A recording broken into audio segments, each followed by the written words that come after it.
Hello and welcome to Yoda Soda Creations podcast. Group runs to return the business after movies to the recent one of two Sunday shows for this month. This time on my behalf, and I will get more into that in just a little bit. Yeah, so I worked yesterday and today, and the usual days. Next week I'm working Tuesday through Sunday. Please end my suffering.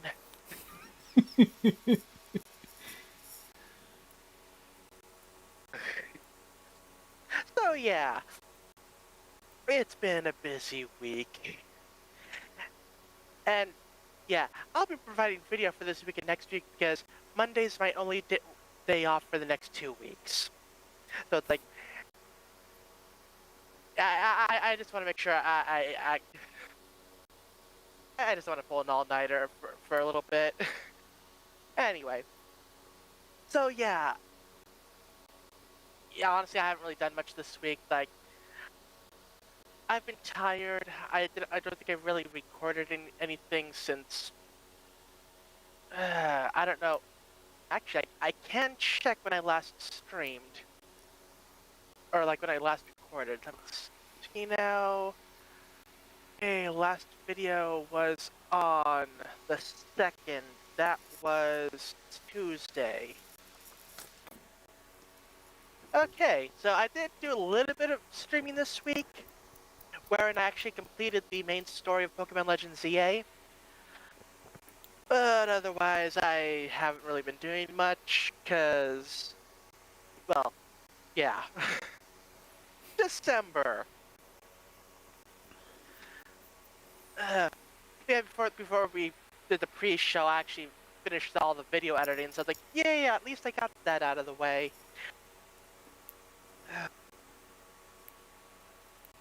Yeah, yeah, not much to really report. I want to say after, was it after, I want to say at some point in the past week I wrapped presents, although it could have also been sometime last week, so I have no idea. My sense of time has gone missing. Please let me know if you find it. I could really use it right now. Yeah, I've been continuing to add more stuff to my dishes. Like, yeah, now for my usual rice dish, like rice, vegetables, chicken, mushrooms, and some crunchy fried onions. I just really got a craving for crunchy fried onions. So it's like, add it to the rice, add it to the burger. Hell, if you want, you can just munch on it. It's like, grab a handful, munch.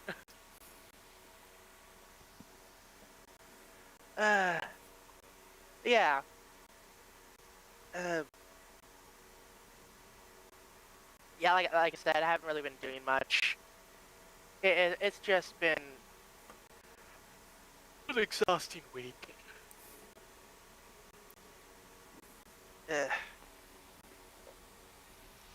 But yeah, it's like, I'm avoiding caffeine for the second half of the day because I've already had a bottle of homemade energy drink and a glass of Diet Coke earlier. So it's like, okay, don't need to overdo it with the caffeine. Also, I just remembered I think I have some chocolate in my coat pocket. Okay, let me see if I can grab that. But yeah, nothing else to really report. Because, yeah, a lot of the time I've just been sleeping in. So, how have things been going with you?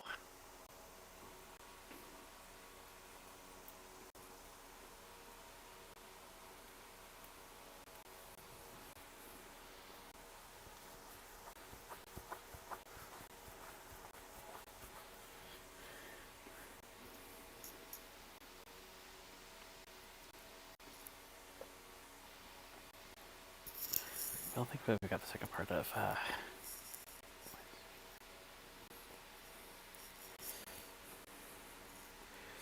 the Friday after Thanksgiving was supposed to go for us, or Black Friday. Got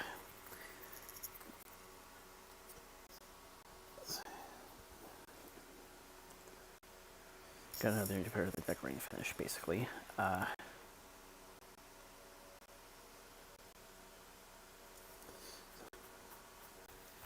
So a few bits go in there, a few things to maintain as well, but otherwise, the transformation's coming along pretty nicely.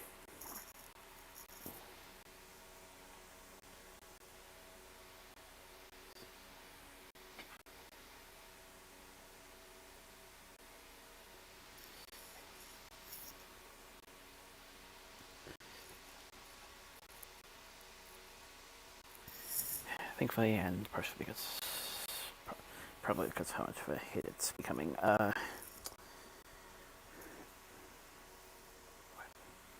Less would be a theatrical wise, if I read the point of it just correctly.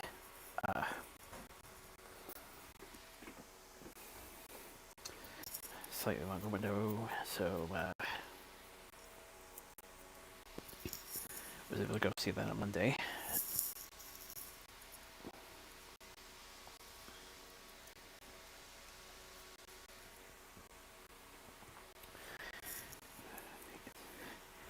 Bit of a hint, it's a sequel that some people say was worth the wait.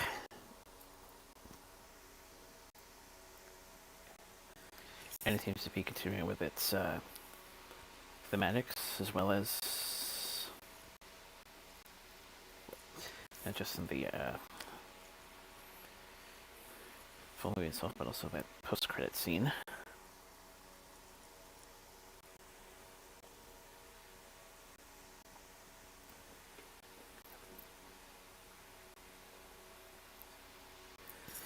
So yeah, hopefully they'll consider a third one, or probably return to that streaming series.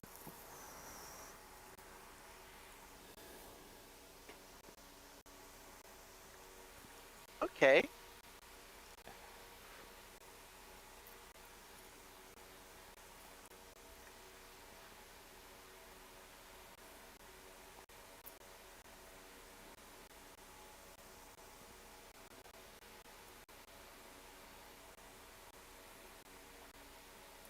Bit of a weather system has approached, but so far nothing to the extremes that were predicted.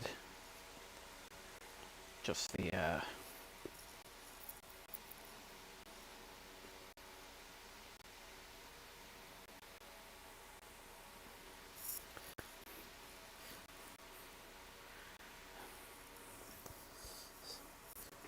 higher, stronger, faster winds than usual.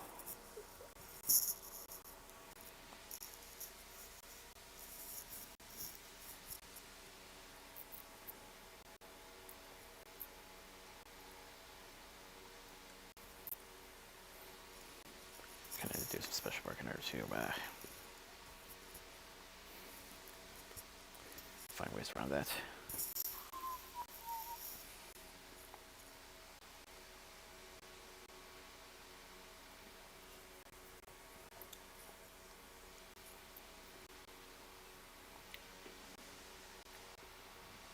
Still, I have some networks are constantly spinning, but I'm going to try to make some effort to work on those.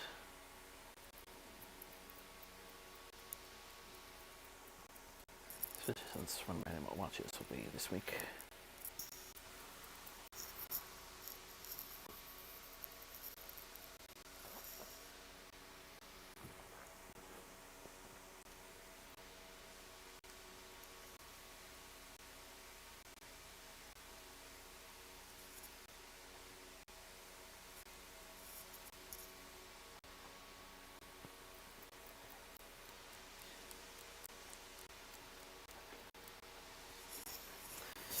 Then there's the past few days, including early today, which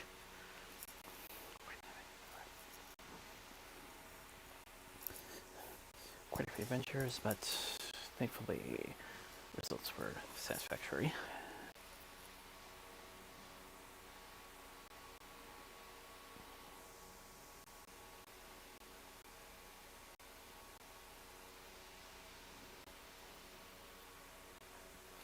First was the main focus.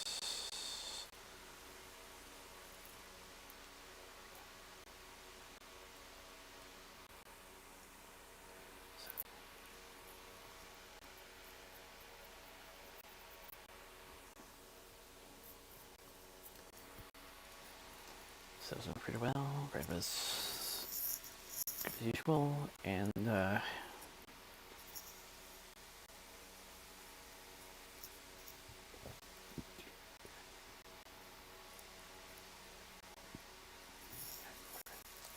yeah, quite a bit of productiveness.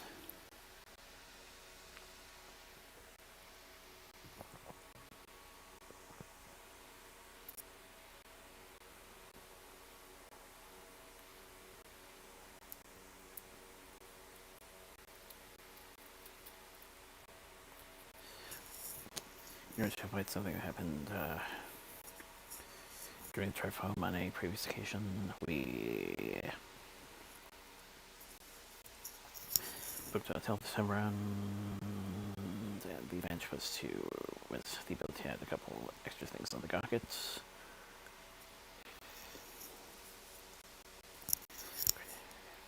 Good dinner there, but timing didn't quite work out for the show, so I definitely did the best. Course action in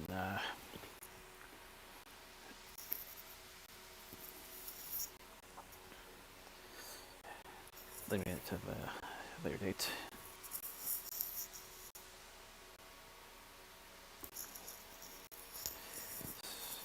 The rest of it checked in before heading out to our other point of interest for yesterday.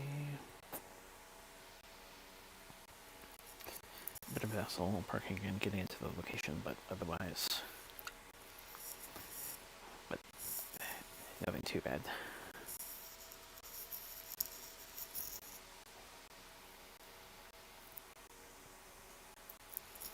Thankfully, staff promised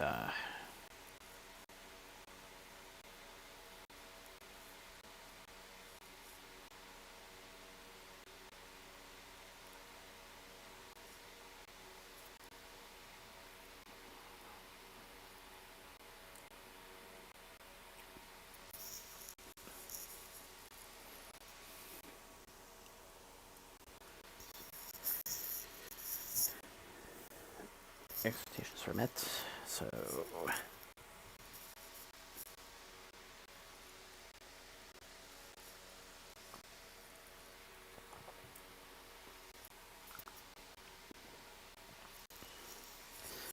that could be written as well as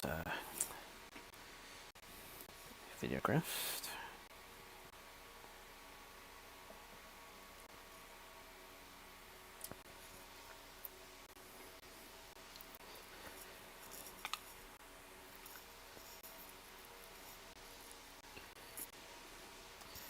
So a bit of exploration and addition.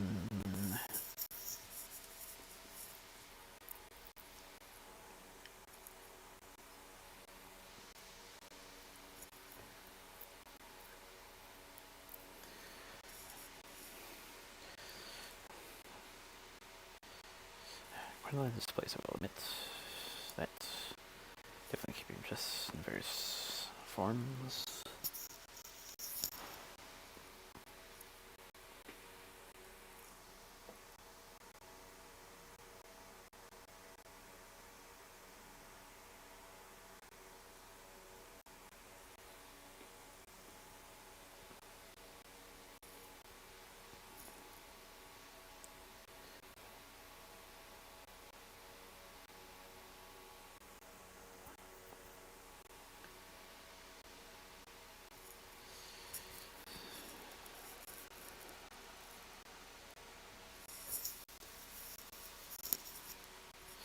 So I get 2 out of 3. Twitch needs to take care of. Out of the way, you just need to figure out the third one.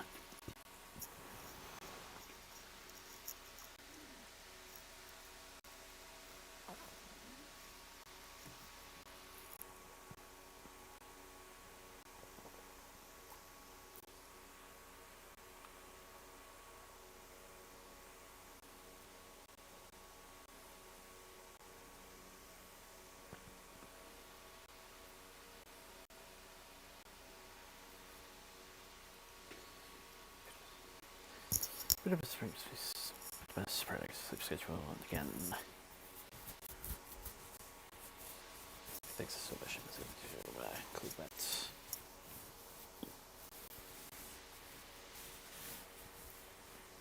So I managed to get the sheet down to an appropriate state.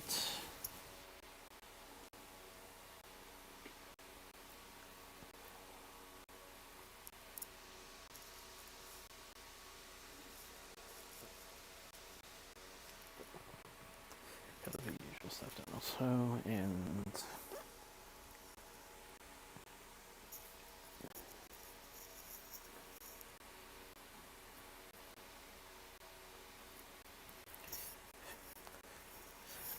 early stage towards after nutrition transition. So most activity happened. Finally able to visit a place I finally recently heard of it, and expressed interest in.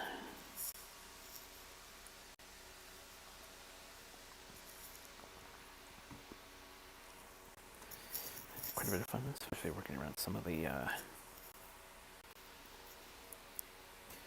activities that were happening.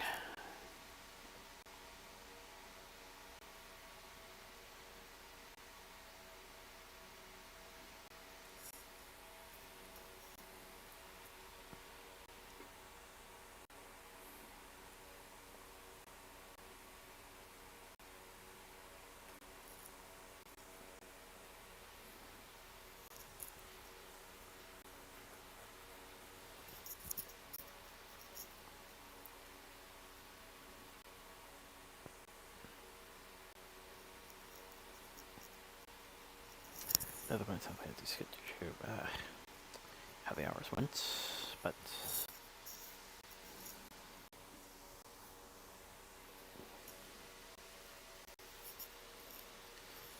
at the very least, managed to make them home with enough time to spare, so they could get some more stuff on the sheet.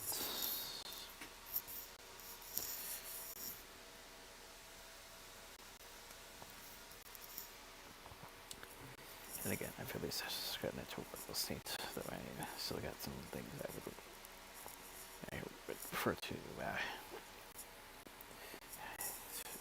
make sure to get on.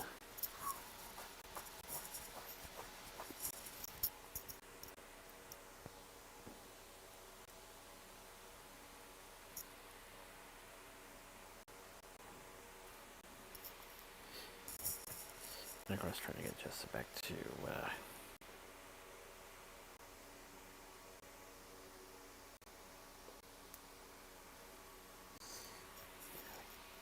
having additionally go doing a few other breath maintenance.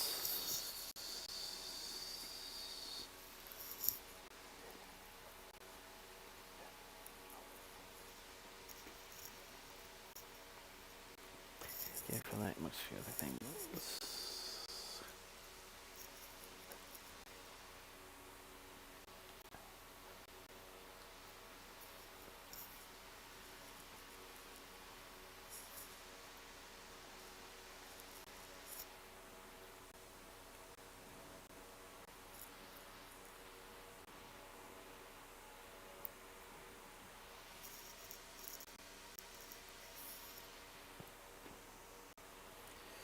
And this will get ready for tonight's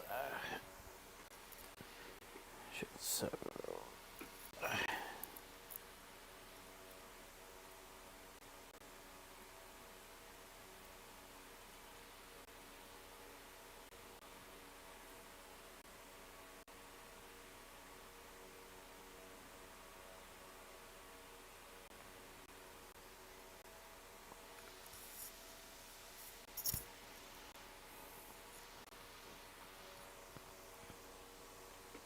Right.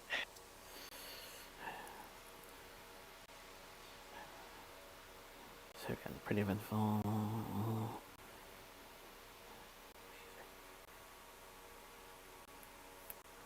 Stuff you use, but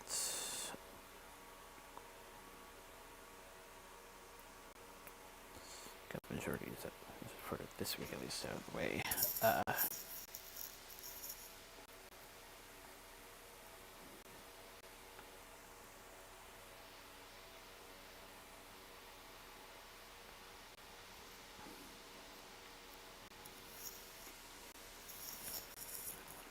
And hopefully for one of the locations, we'll have a better plan for next time.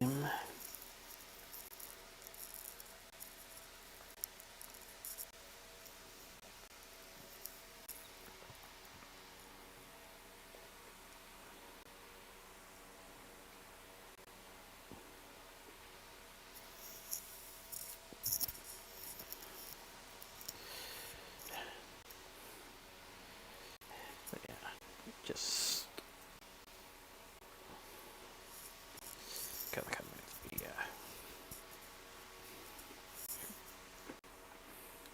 careful about.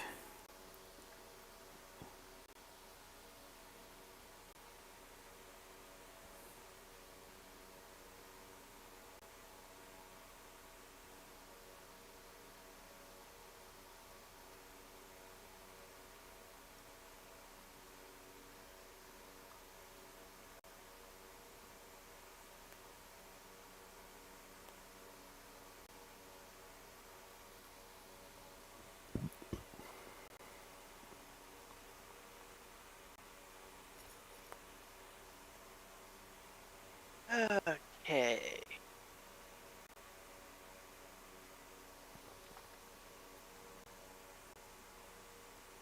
So, it's December, it's the holiday season, which means we changed it up a bit this month for the videos. And for this week, Arthur's Perfect Christmas. Now, I never really watched Arthur. I, I didn't really watch PBS all that much.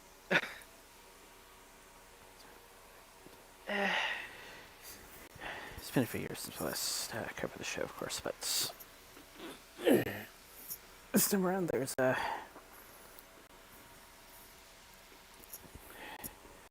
few interesting factors.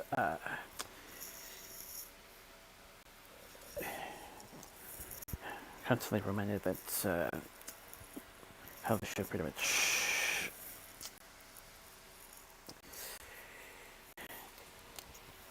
has its way of teaching us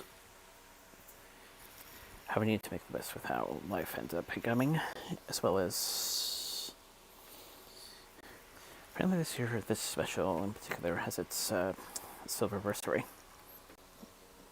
Oh, okay. Cool. And yeah, this isn't just a Christmas episode. It's a full, pretty much hour-long actual movie. But yeah, various characters going about their various holiday traditions, and it's a lot to discuss.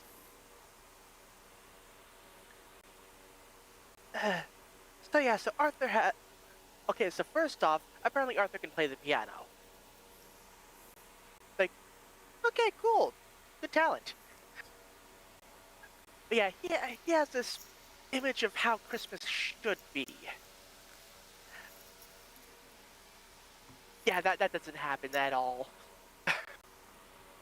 But yeah, he wants to get like the perfect gift. He wants it to snow. He imagines the tree being set up a certain way and like this particular type of dinner. But again, he's just a kid. He had lots of imagination and yeah, reality doesn't quite line up like that. Like, okay.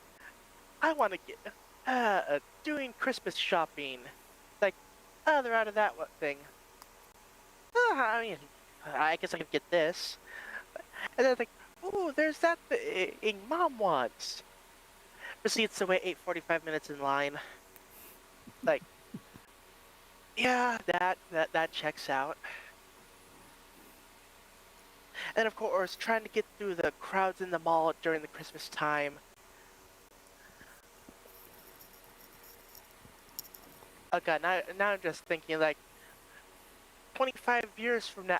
Oh, kids, if a kid watches this and it's like, what's that large building with all the stores in it? Like, back in the day, we had these things called malls. Like,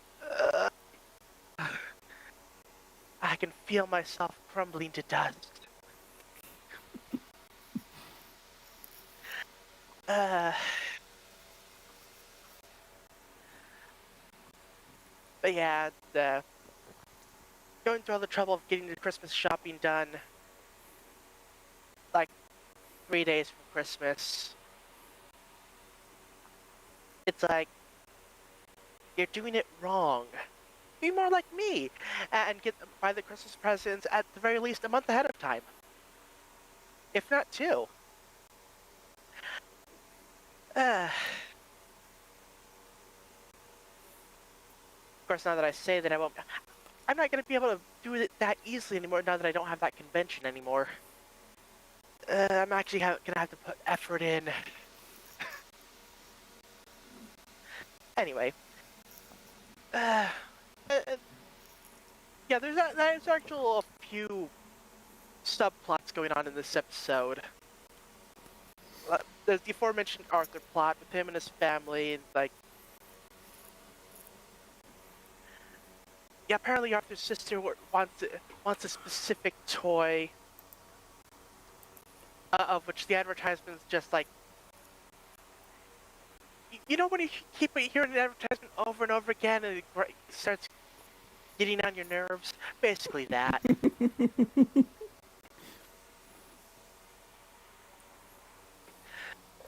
uh, then of course there's a few other, yeah, Francine and I was like Muffy, like, yeah, Muffy is holding. So Muffy's a rich kid, you know. I think everyone's invited to my Christmas party. I, yes, I, the Princess of Christmas, and despite Francine being like, I won't be able to come. I have a prior thing that I'm doing. Like, I'm too rich to listen to stuff like that. Not actually saying that, but it's like, yeah, absolutely not paying attention to what other people say.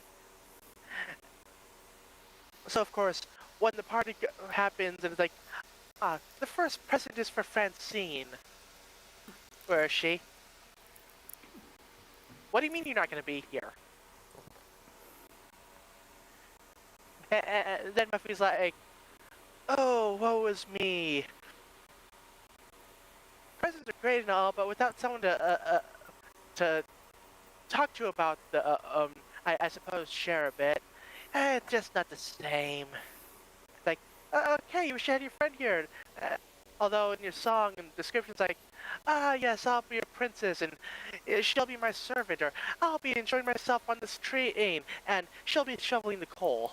Like, wow. I mean, yeah, there's this line of like, oh yeah, Francine can be queen for a day. It's like, but besides that, it's like,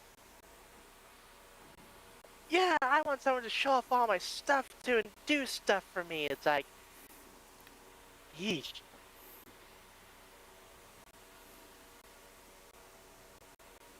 It's like,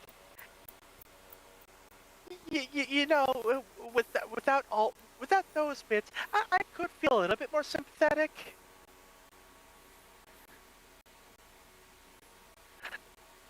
Uh, but yeah, her parents try to cheer her up, but eventually they go. they visit Francine's place. It's like so Francine's family celebrates Hanukkah, and yeah, they were doing their big Hanukkah thing that night, and they discussed the Hanukkah traditions with Muffy and her family. That's like, okay, alrighty then. But you know another tradition? Well, well, all those people are off doing Christmas stuff. We're going to the movies.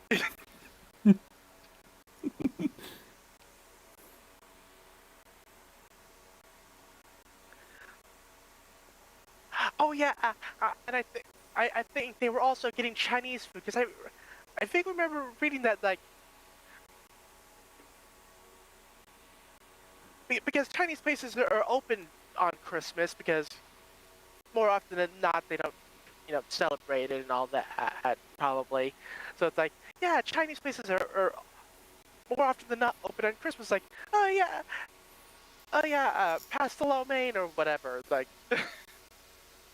like yeah, that was a nice little touch there. Uh, Surprised it took me a while and to. Surprised it took me a while to actually get what they're saying, as well as. Huh. That's kind of what I usually tend to go for when it comes to Chinese for certain occasions. yeah.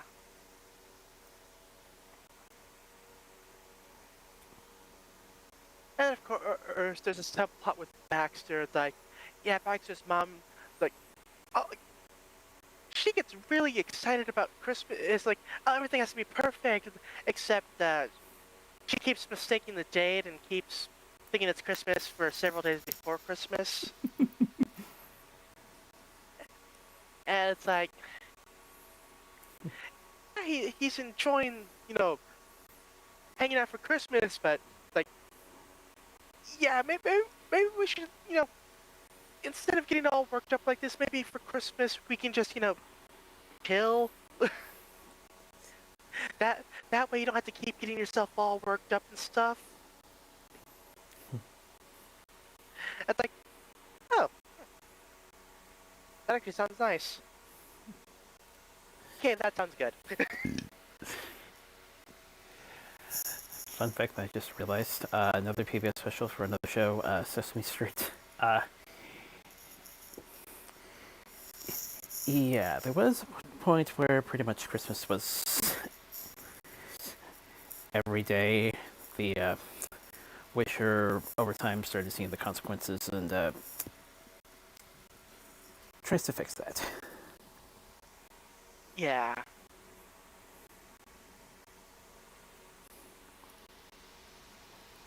Then there's this other character. His family works at a food kitchen in Christmas. It's like he's been trying to like get people to try the various treats he's made. Except okay, you're supposed to de-shell the nuts. You're supposed to peel the banana before you put it in the banana bread. It's like, okay, I know you're trying, but you're not allowed in the kitchen anymore.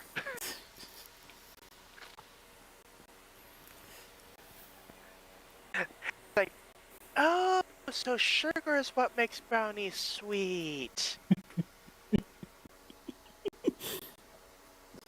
Ah, darn it. Here I thought it was the salt I was supposed to use.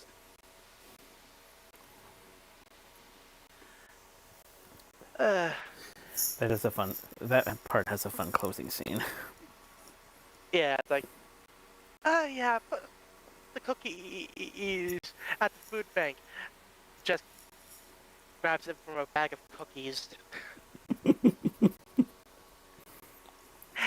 Like, hey, at least he realized his flaws. Like, okay, probably not gonna be able to manage this in this short of time. Let's just play it safe.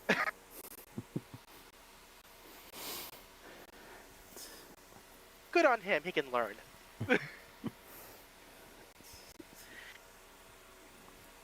And then there's some other various families doing their traditions. Like one of them, one of them was celebrating Kwanzaa. another family was singing in Swedish. Oh god, the Swedish group, their kid brought lutefisk to share in class. Like, oh hey, I know of lutefisk. I never actually had it myself, but I know of it through a game I've played. Oh, I forget what it's called. Hold on. Let me scroll down through my library.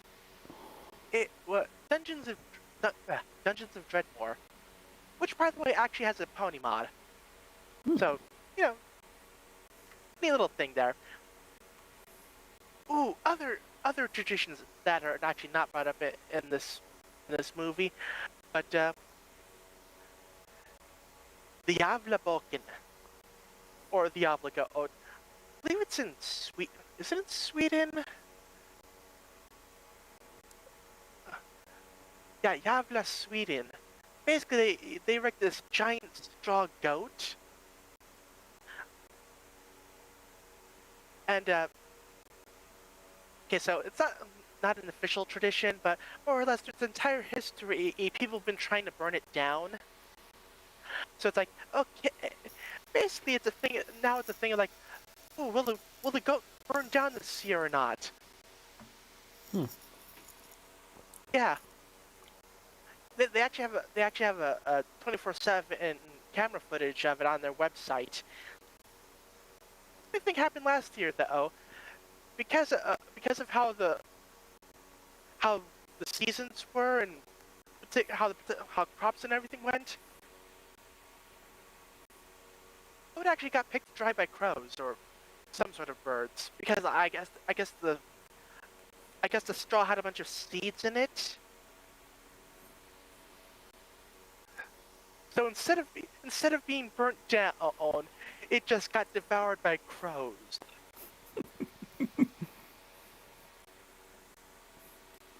Clearly an omen from Odin himself. Oh, oh yeah, it was picked to pieces by jackdaws.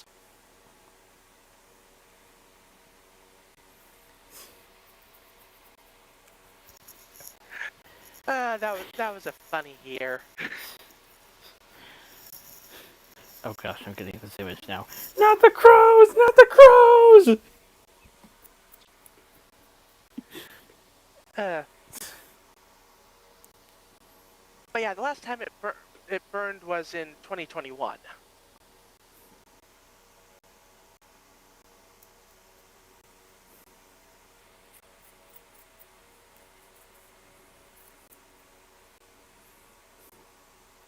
But yeah, that's one of those things I occasionally keep watch on. It's like, okay, well, will it last the year, or will it last through December?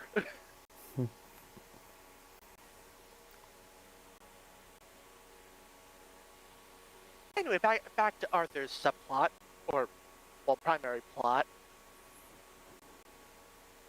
So yeah, so got the shopping done, everything's great, and their uncle shows up. Apparently, he had car issues. You know, he brought his dog, and it's like, okay, this is nice. Then the dogs start playing, and the dog starts grabbing at the present Arthur got for his mom. It's like, oh no, because you see, the present Arthur got for his mom was this glass bird. Because he actually broke his mom's old one. So, you know, nice replacement gift. So, like, okay, it's glass, it's fragile. We should have used a bit, some more, or I don't know, maybe put it in bubble wrap or something in the package. Anyway, so yeah, dogs are playing with the box. That's not good. Like, okay, I need to get the box away from them, keep it safe, put it up on a shelf. Like, okay, I can grab it tomorrow morning. Everything will be good. Christmas Day comes. Like, okay, time to open presents. Like, wait, hold on, there's one more. Like, okay, gotta get this down from the shelf. Me, a child, grabbing something up high down from a shelf. Probably not, well, standing on a chair. Probably not the best idea, but you know what? Whatever. Like, okay, oh, wait, there, it's falling, it's falling. Okay, it landed on the towel. And tips over and breaks. Like, that must have been a real fragile glass to break from such a small fall. So of course now Arthur's upset. He's like, oh great, broke another glass bird. But his uncle shows up with like, okay, it's bad, but like, I'm sure things will work out. So they go downstairs, and Arthur's like, okay, she'd probably just go up and tell her what happened. And then the uncle's like, oh hey, look, there's one more present underneath the tree for you, from Arthur. Like, and Arthur's just like, wait, what? Oh hey, it's a new it's a new tea set that your uncle broke last year. Like, yeah, you should probably keep that away from me. Yes. That is certainly a gift from Arthur. Yep. That is my story, and I'm sticking to it.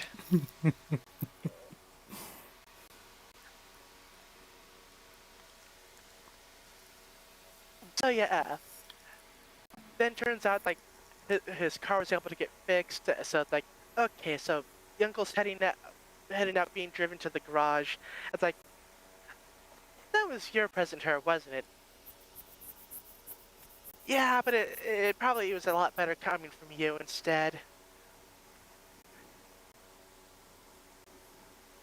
Oh right, the I forgot the sister. Like, she really wanted this talking tabby doll, and instead she got a talking duck doll.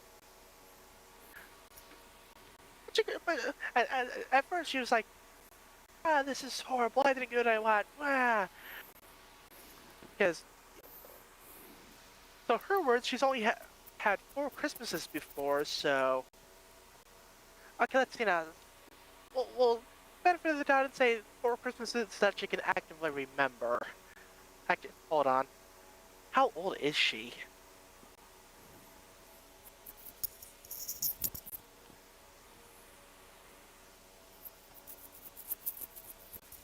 Okay. Preschooler, then kindergarten. Okay. Okay, 4 years old. Huh. So she was she was literal in that numbering. Okay. So yeah, 4 years old. Obviously, they can be a bit temperamental. Like, I didn't get what I want. Ah! But yeah, she goes to like the duck, which has its own little song that no doubt she'll be playing day and night.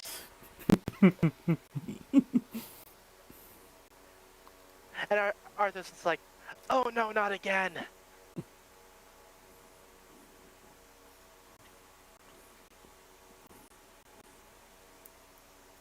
Uh, and then,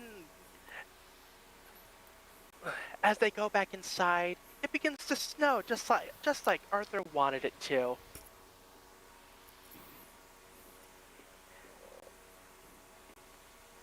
It's like, yeah, didn't go quite exactly as I expected, but you know, this was a pretty good Christmas.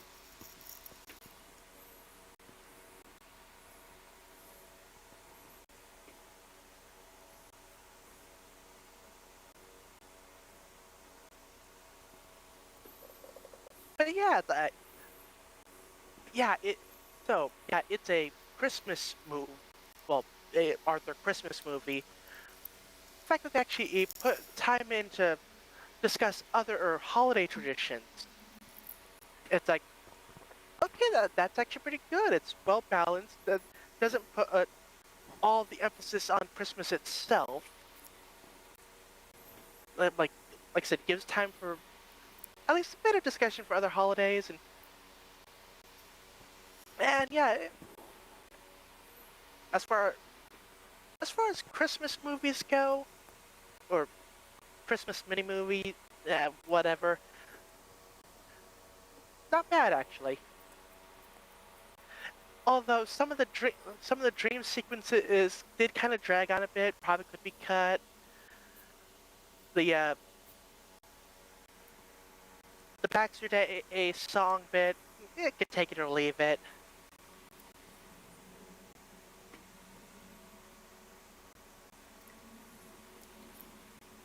But other than that, pretty decent.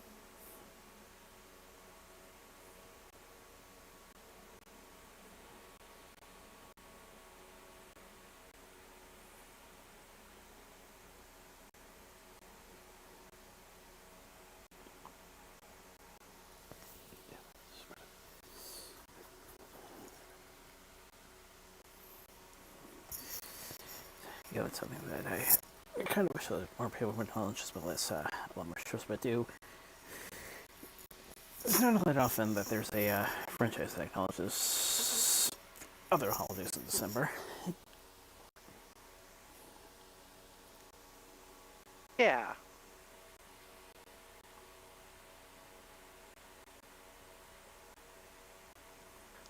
So yeah, good on Arthur for being very inclusive as far as just like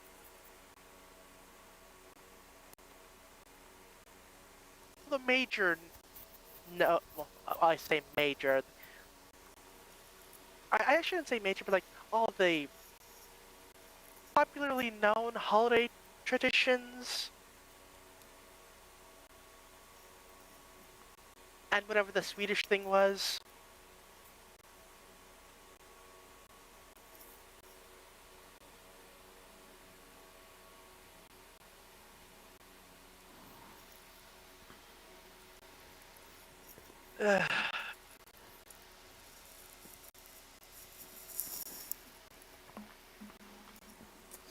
Again, it's always unique whenever a certain culture gets acknowledged within a franchise. Yeah.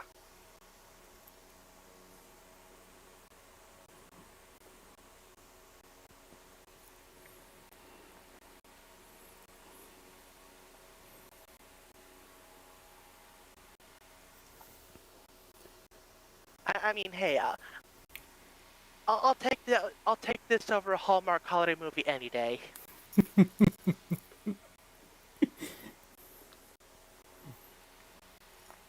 Which Hallmark movie? Any of them, they're basically all the same.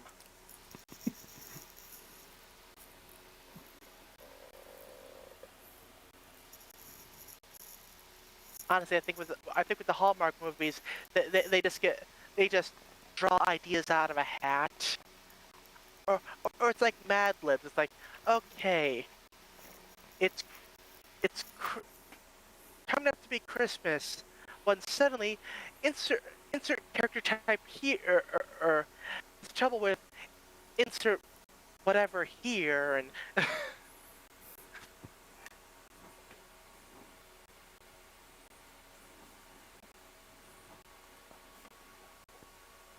all starring the same 20 people.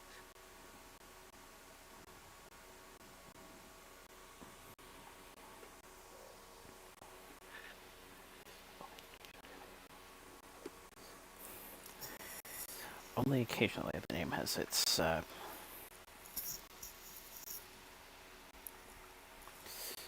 decent points.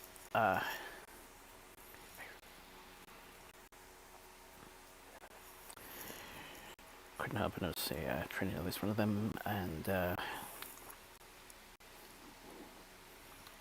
bit of a different subject matter, but there's another movie from that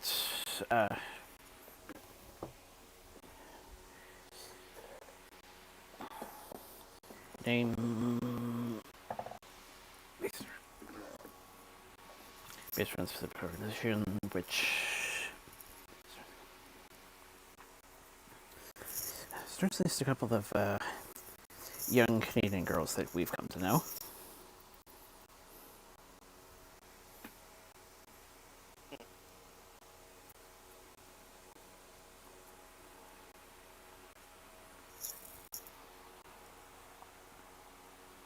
All right.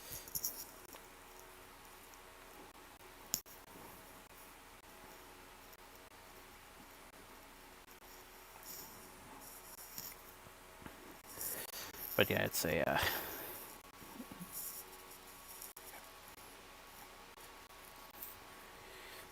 bit of a trend that I'm all too familiar with.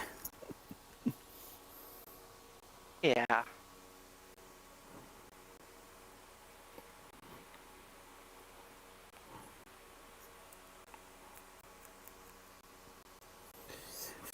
And speaking of music, even if some of the sequences will occasionally have their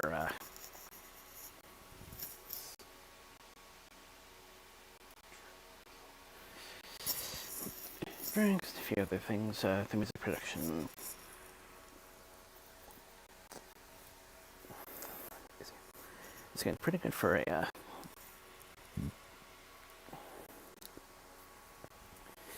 animated series at the time. Yeah.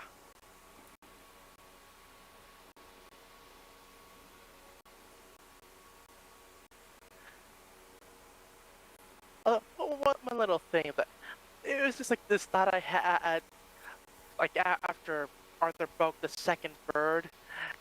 It's like, maybe it's probably for the best that Arthur doesn't get if his mother the bird. I hear that's really rude.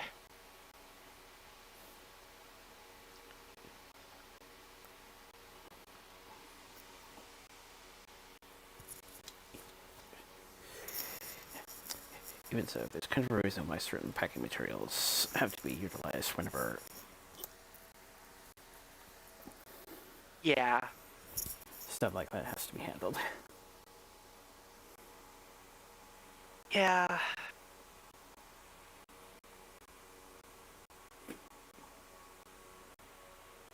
Yeah, sometimes with like more fragile things, maybe it's best to do. Sometimes it's best to put it in a bag instead, neatly stuffed with like the packing paper and stuff.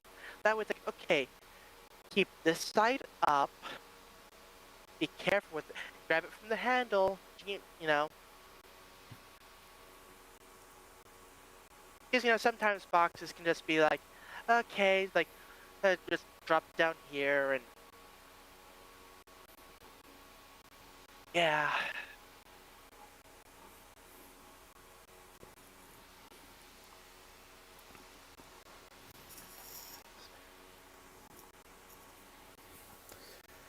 Not to mention, especially on the styrofoam or in some cases,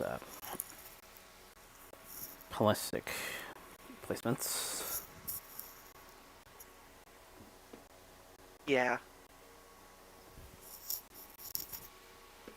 Like, I just imagine it like, okay, if this if this movie took place in the modern day, Arthur Arthur orders the glass bird on Amazon. It shows up, and the delivery man just eats it out of the truck at the door. Like, yeah. And the sad thing is that isn't even remotely unrealistic. Because that stuff does happen.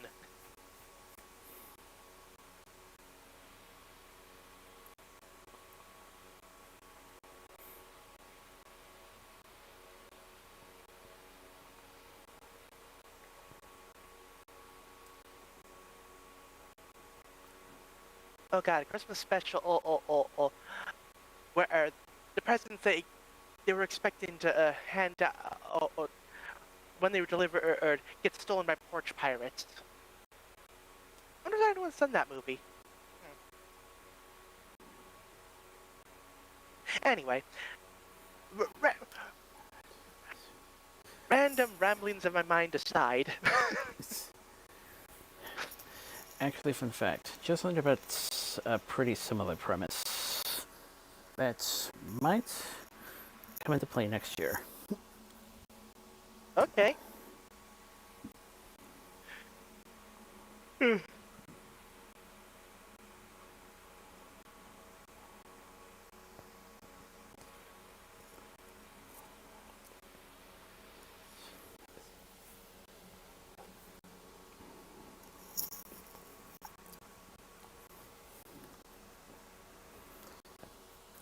yeah, overall, a good Christmas movie special, whatever you want to call it. Like, yeah, the YouTube things like, oh yeah, Arthur full movie. Like, anyway, but yeah, pretty well rounded. Like, decent decent amount of subplot that were balanced fairly well. Of course, Baxter's was the shortest, but his is the most simple issue to deal with. Just like, yeah, we don't have to go all out for this. We can just kind of chill. And of course, the Muffy and I forgot her name, Francine. Francine, like a bit more complex, so gets a bit more screen time. And of course, Arthur's the main character, so he gets the main plot.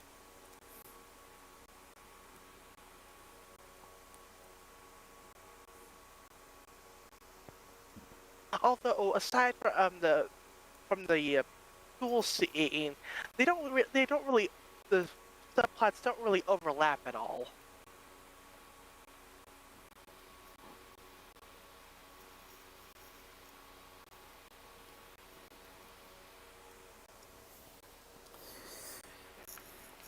There are certain points we have to focus on in order to realize there are sometimes, and the characters can actually, characters, of course, help each other out from not just in the same class, but a lot of friendships have formed, of course. Actually, take back what I said. I just remembered, like, oh yeah, Arthur and Baxter were at Muffy's party, and that's where Arthur gave Baxter the idea, like, you know, maybe she just shouldn't celebrate Christmas if she's gonna get all worked up about it. Maybe make your own holiday, which leads to the whole Baxter Day thing. And like, oh, okay, so the plots do overlap a little bit more,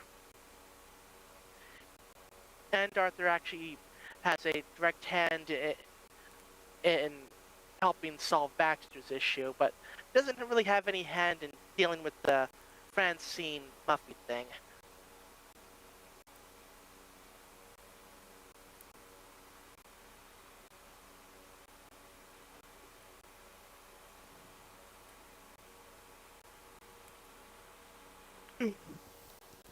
Yeah, pretty decent movie. And speaking of which, give the ring some credits, even if there's those certain tropes being made with more upper class families. At the very least, they're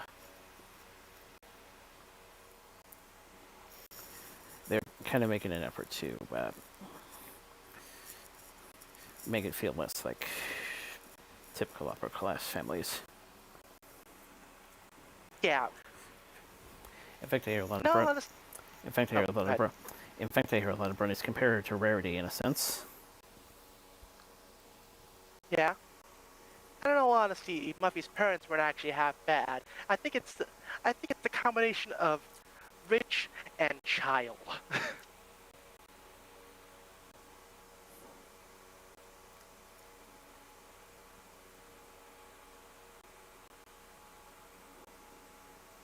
Because yeah, I imagine having that amount of wealth at a young age just does would probably tend to go to one's head a bit.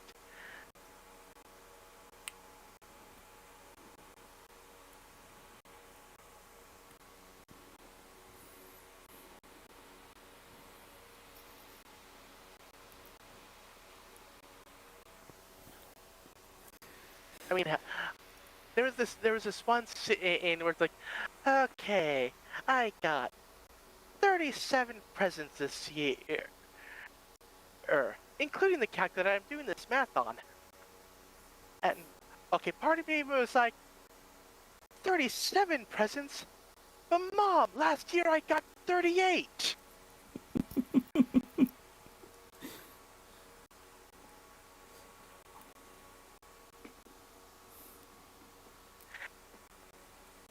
Yeah, my mind went there.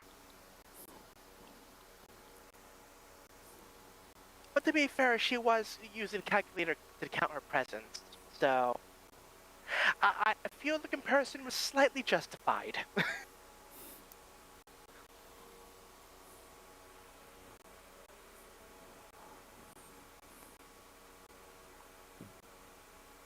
Hmm.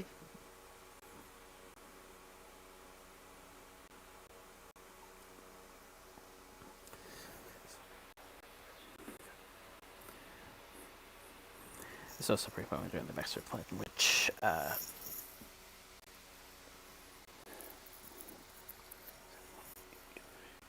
you can get the franchise down, but sometimes you have to have a better grasp on the characters in order to make sure you don't have two of the same. Yeah.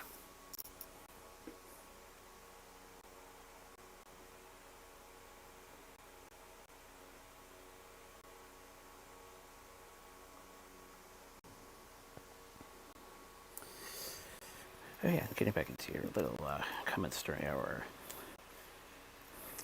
pre-show watching. Interesting comment you made at the end of the, well, shortly after the shopping sequence when trying to explain in a certain way how some gifts can't be, I mean, sometimes take a bit longer to get. Yeah.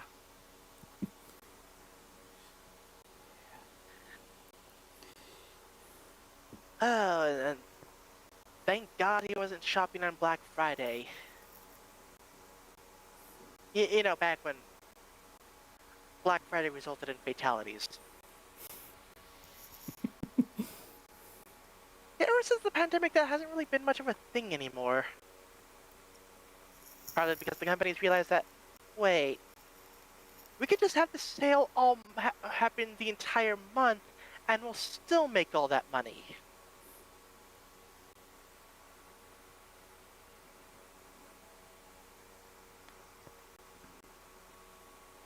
Yeah.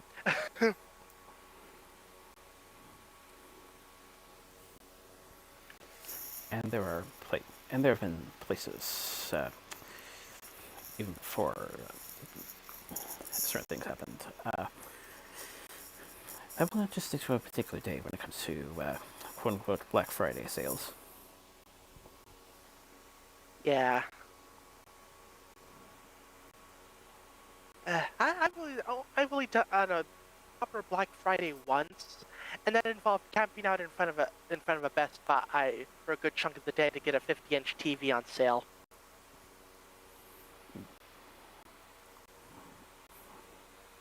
Sad thing is that with me after I moved to the apartment, I don't even really use it all that much anymore.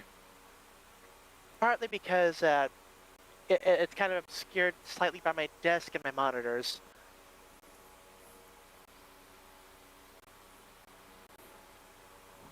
Yeah, I basically just use it to put the charity gaming marathons on in the background.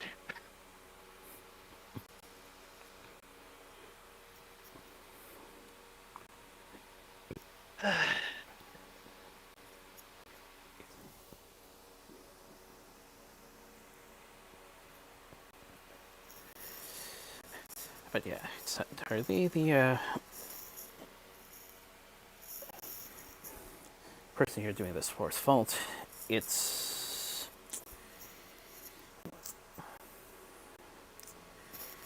you have to remember that you're not just the only person that's going for certain popular items.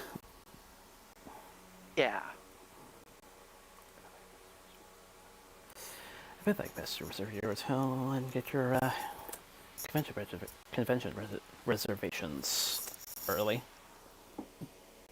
Yep.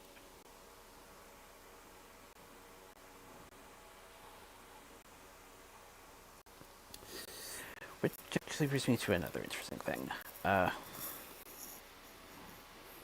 lot of the references from real life as well as a few pop cultural stuff. Only fairly recently I'm getting. Including a certain moment during one of the songs.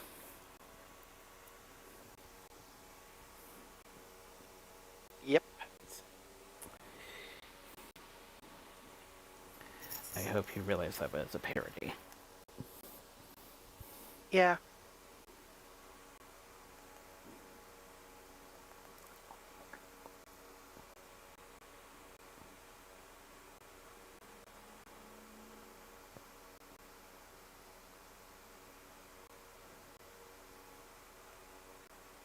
Okay, just take a step.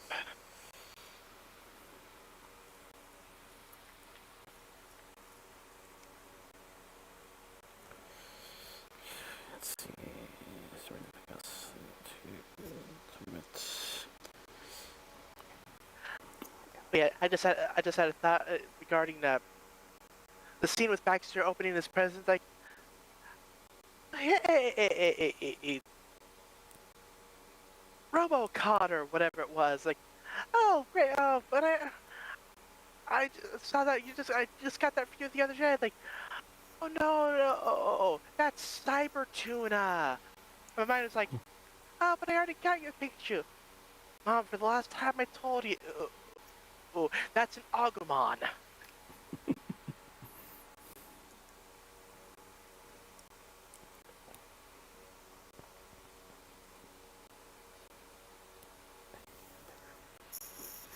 Again, make sure you have a good grasp of the franchise, know what characters you have, and all that.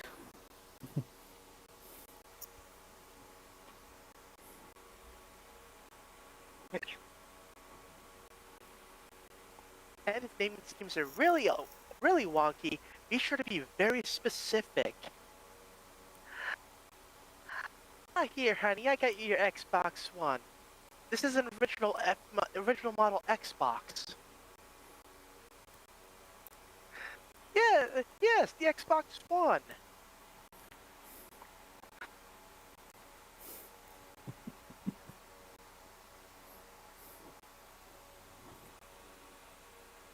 Yeah, what was Microsoft thinking?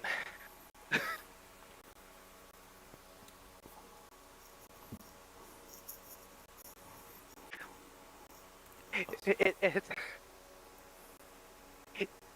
at this point, even Nintendo's decided, like, you know, for the next console, we should probably just keep it simple. Like, no more fancy of the, oh, last console was the Wii, now it's the Wii U. Okay, no, none of that this time.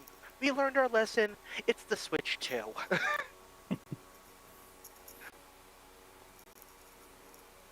Meanwhile, Sony's sitting back. It's like, so you finally learned your lesson.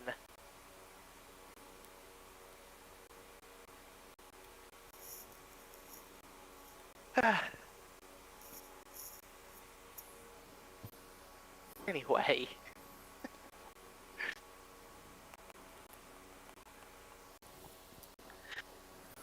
Uh, Also, some fun moments today.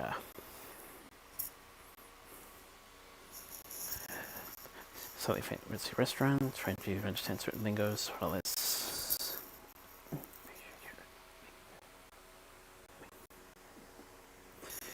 make sure your order is workable, not just in terms of what you can digest, but also hopefully the utensils can actually pick the stuff up. yeah.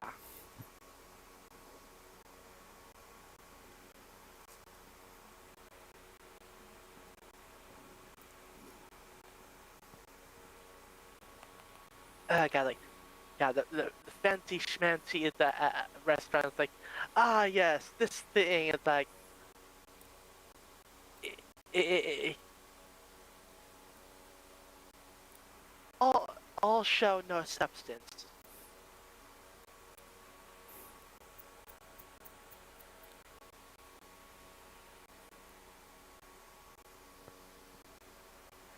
It's like,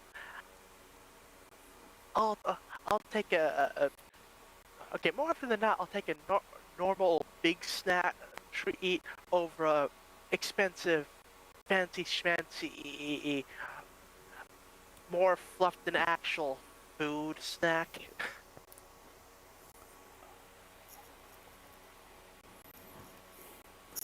Although I'm pretty sure that location would have had a bit. Although I'm pretty sure that location would have had better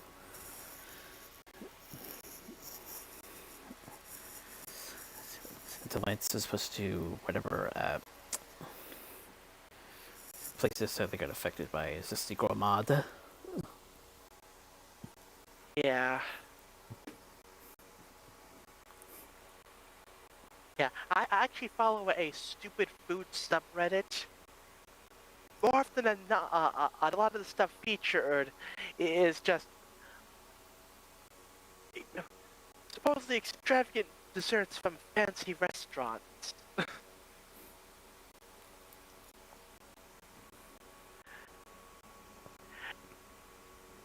Like, where you're just paying, you're really paying for the show and not the actual food.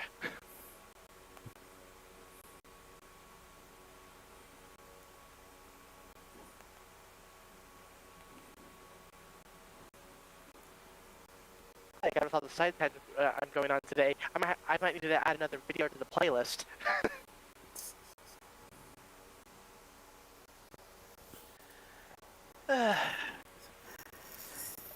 And let's be fair, a lot of the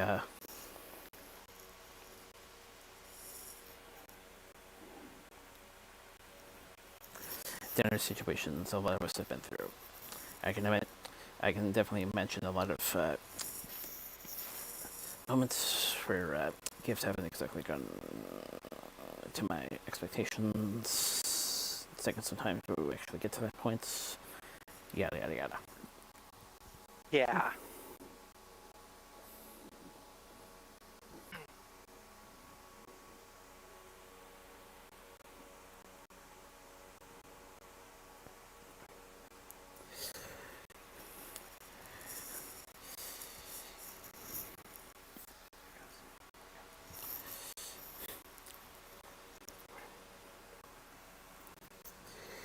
Okay.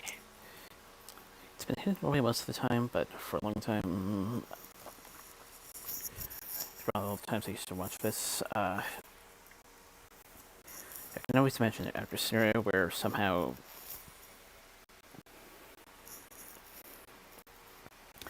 Francine and Muffy managed to intertwine their stuff together to a point where they'll just about manage to have a better way of sharing their interests. See, when the presents are called out, Francine will called in, small disruption, and then when the candlelighting ceremony comes, Francine will invite everyone else. Yeah. Or at the very least, coordinate schedules better.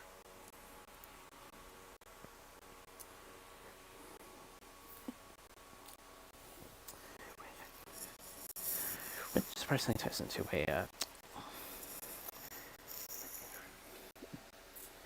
interesting line of sorts that happens at some point before the understanding part.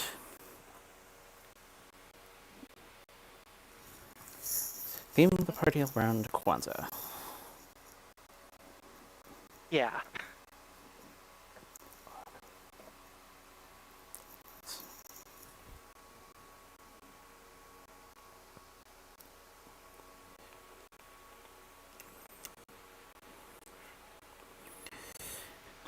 Came through with some pretty good lines. Which once again reminded me that the show as a way of reminding us gotta make the best with how life turns out.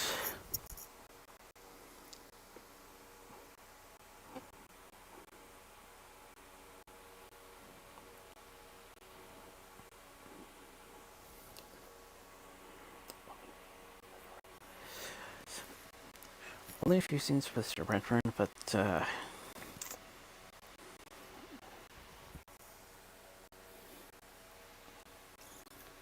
still can't help it. These days, I can't help but get amused during his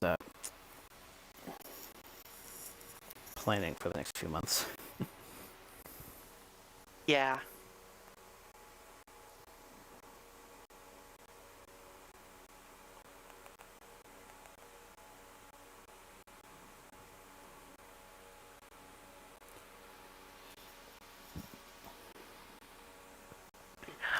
My mind just was like, ah, yes, a test here, a test then.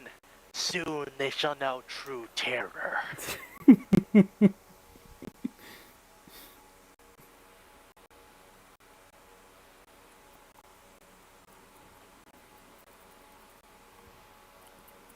Seriously, though, support your local teachers. They don't get it paid nearly enough. Yeah.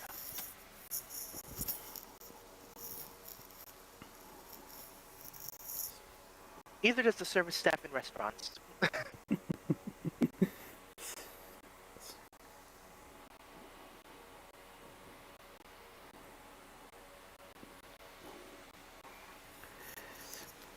Another case of style differences, by the way, is each one works through specific mediums and, of course, the animation. And mostly gets its,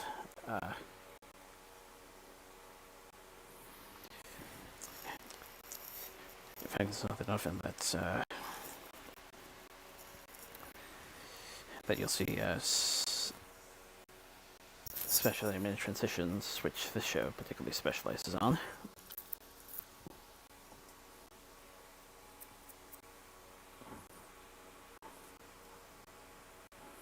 Mhm.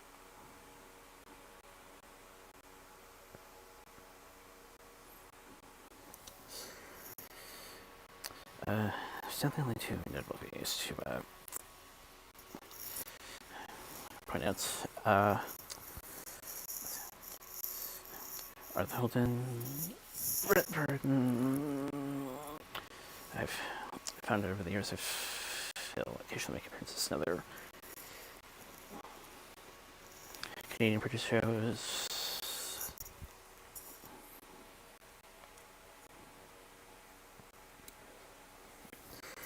And then there's Sonia Bell, whose name I've noted.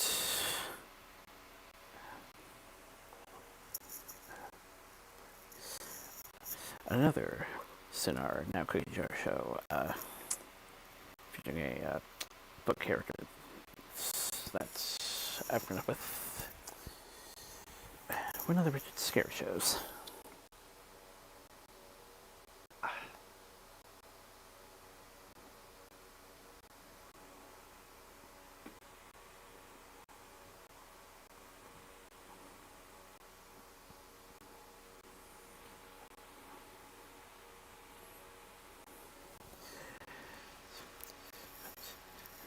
But yeah, I used to watch this quite a lot as a kid.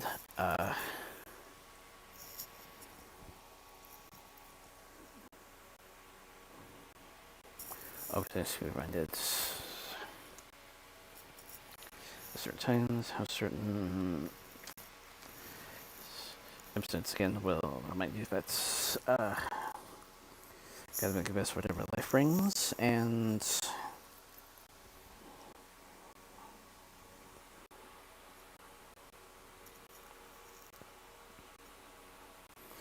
yeah, it's gonna be a bit interesting to see what.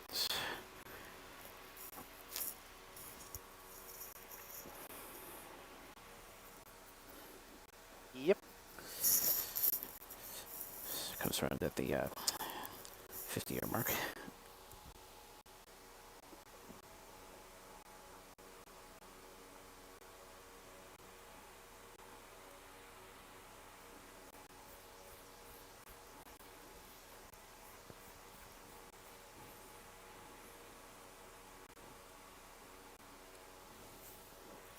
So yeah, always love a good trip down memory lane.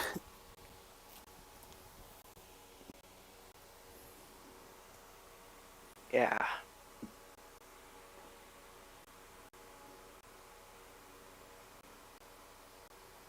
All right. Before getting into the news for this week, I just remembered one other thing I did, and that is order my winter anime haul for this year. Yeah, it's like, yay, buy one get one free sale, huzzah! I mean, yeah, I had to pay $25 for shipping and probably about $20 on tariffs, but you know what? For like 20 bucks, essentially 23 bucks per 2 Blu-ray sets, I'll take it.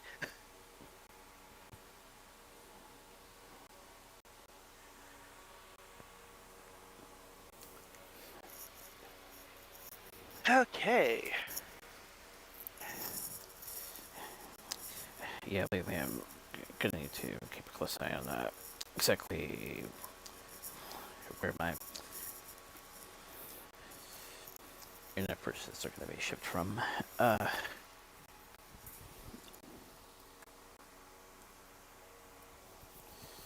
don't think tariffs will be too much of an issue, but shipping and possible heightened security in particular will. Basically, I have to hope the schedule works out. Yeah. Eh, yeah, thankfully my stuff's just shipping from the UK, so like, I know it won't be exactly quick, but it shouldn't be too bad as far as price goes.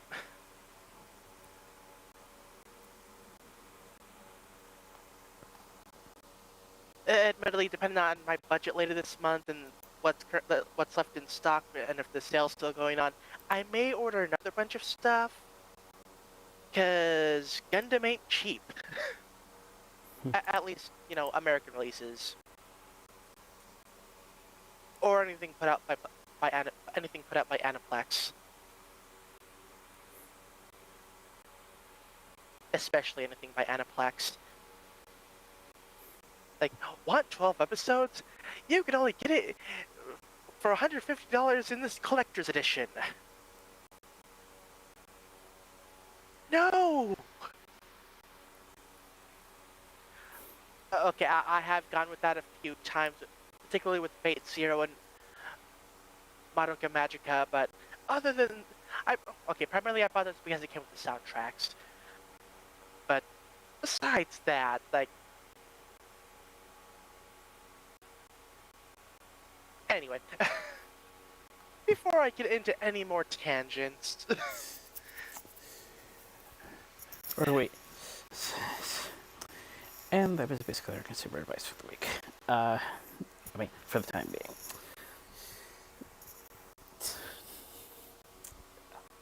yeah, yeah. Sometimes it's cheaper to just import it from somewhere else than than to buy it in the country that you actually live in.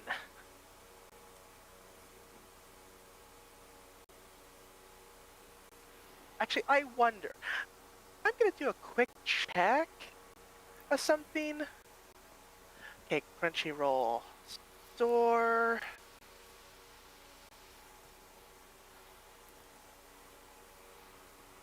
I didn't have a direct link to the store. Like, okay, now that's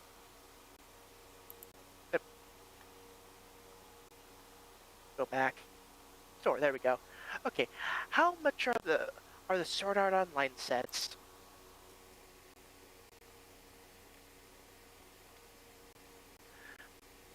Like, I'm genuinely curious about this one.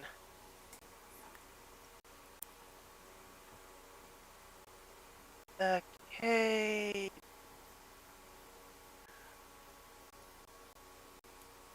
Okay, for season 2 of the recent story arc, their box set for that goes for $210. I can get both Blu-ray sets for about, actually, I've already gotten both Blu-ray sets for about 22 bucks converted to US dollars. That's what I'm talking about.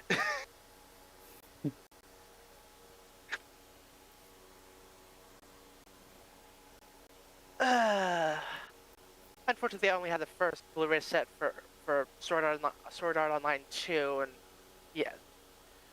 Unfortunately, I can't get the rest of the series at the moment. Eventually.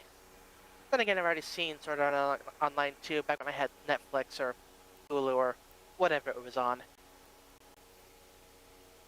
Anyway, always make sure to check all your options before buying, because sometimes you may find a cheaper offer from the most unlikely of places.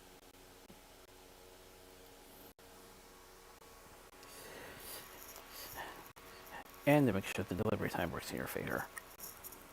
Yeah. Well, you exchange a bit of price for longer shipping, so. By the way, the website I've been using is called All the Anime. They're primary anime distributor over in the UK. They're currently having a great winter sale going on. Lots of buy one get one free. Bunch of stocking stuffers in both DVD and Blu-ray. Go check it out. Hashtag not sponsored.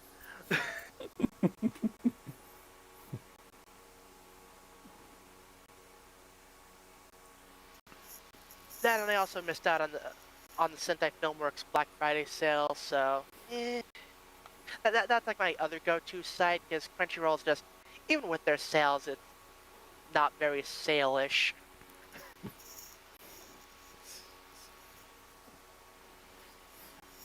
Right, news. Get back on track. Only have one and a half more episodes left on the playlist. Again, might have to add another video at this rate. Okay. Fallout creator Tim Kaine has rejoined Xbox's Obsidian as a full-time employee and says you won't guess what he's working on. Is it Fallout?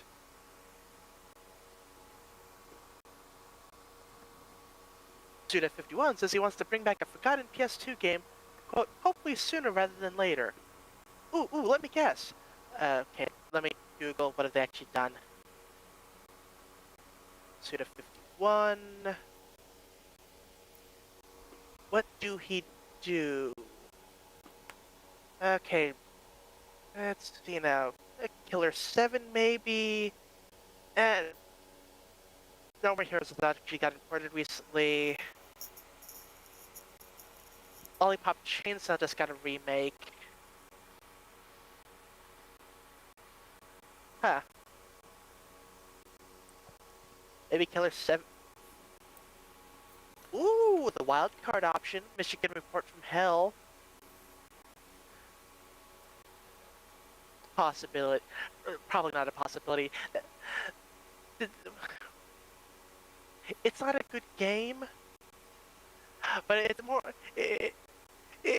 more popular because it's kind of like the bad in a funny way.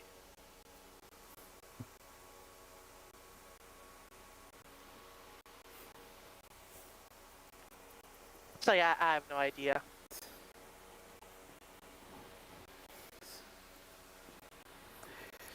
Well, the guy does talk occasionally about Fantasy's Mitts asking for a sequel to Killer 7, so yeah, nice. Well, yeah, interesting bunker option, but yeah, the Smiths are looking more likely. Yeah. Well, the fact that it's limited to PS2 really limits the time frame of the games. Like, it's not gonna be it's not gonna be Samurai Champloo Sidetrack because again, that's a tie-in game for anime, so that's a whole bunch of licensing issues that one probably does not want to get into.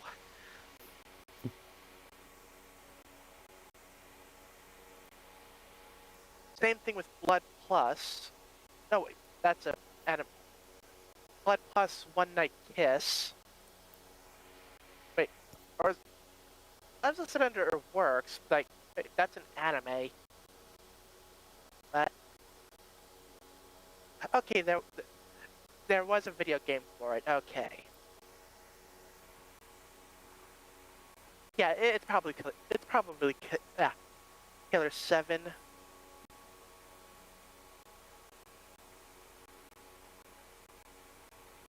What's this one? That is PS4. Huh. Wait, why is it? Yeah, I see. So yeah, the two main options are either Michigan Report from Hell or Killer 7. Actually being a forgotten title leads me more to believe Michigan Report from Hell, actually. I imagine at least some people some people still remember Killer 7. Okay, I'm going on tangents again. What is wrong with me today? God, it's been a long week. Right. PlayStation is publishing the first internally developed game by J.J. Abrams' Bad Robot Games, an as-of-yet unannounced co-op shooter directed by the creator of Left 4 Dead. Hideo Kojima will keynote next year's revamped GDC and share personal insights into building a studio, organizers have announced. Speaking of Hideo Kojima, he will actually be doing a small voice part in the Japanese dub of Zootopia, or I guess did do a small voice part in the Japanese dub of Zootopia 2. Yeah.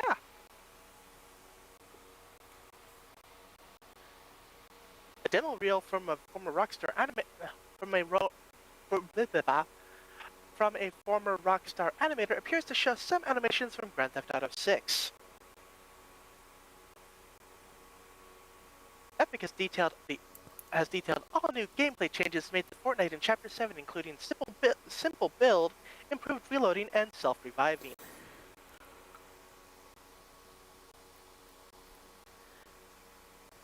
Ooh, Capcom is reportedly working on a new Dead Rising sequel starring Frank West. Wait, didn't they kill him off? Oh, I think he came back as a zombie.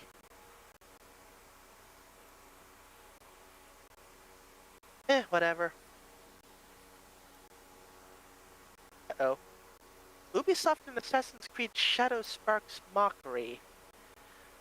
What did they do? Let's find out.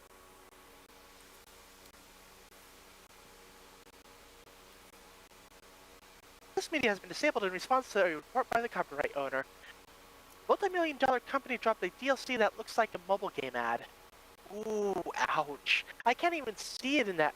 It's like, yeah, that's bad.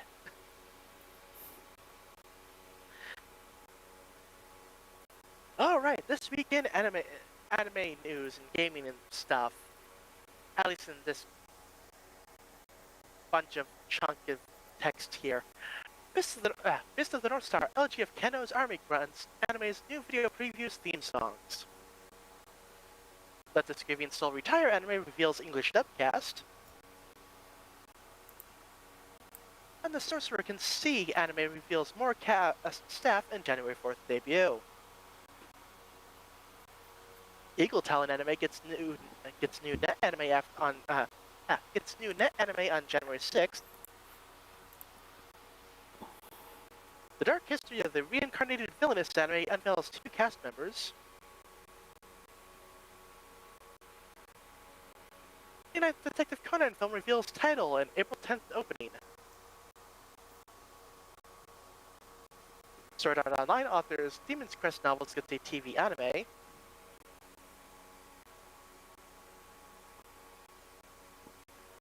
Right, Anime News Network. Okay, pronunciation on this one. Love Live Hasuno Sora Jogakuin School Idol Club films teaser reveals cast, staff, and May 8th debut.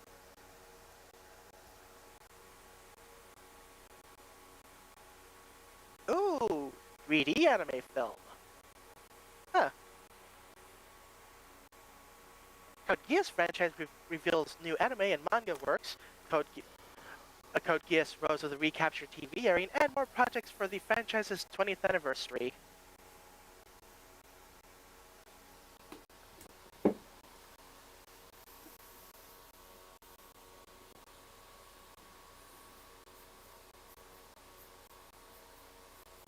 I mean, I guess, like, I really like the anime, but with the how they rewrote the story for the movie version, like, oh dear.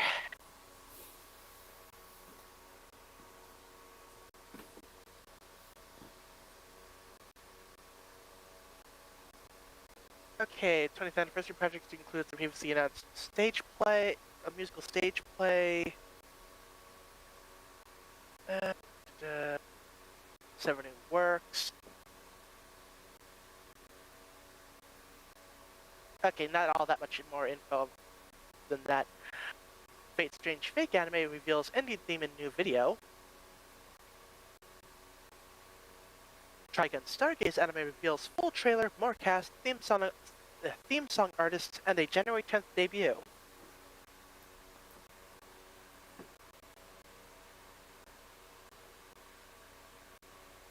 And I already mentioned Hideo Kojima in Zootopia 2. Apparently he's doing a cameo as Zootopia police officer Paul Moldebrandt in the Japanese dub. And it is in fact his Disney debut.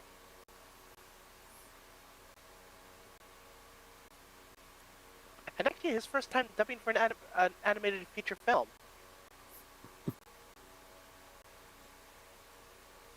Oh, quote, and it's the sequel to my favorite film, Zootopia.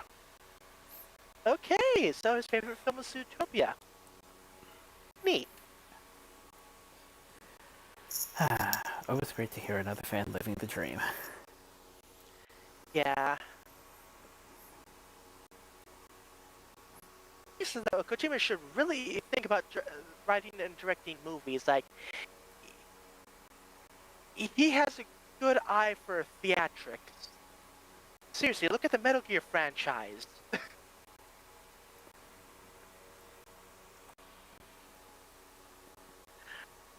Humble Bundle teams up with Renegade for ponies. Yeah, they actually have the deck building, the Adventures in Equestria deck building game.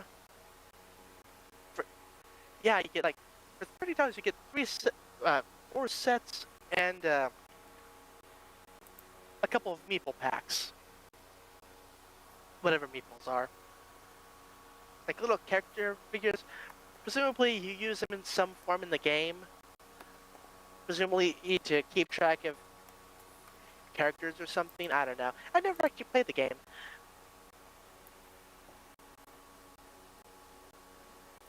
The official teaser for the Amazing Digital Circus Episode 7 has been released.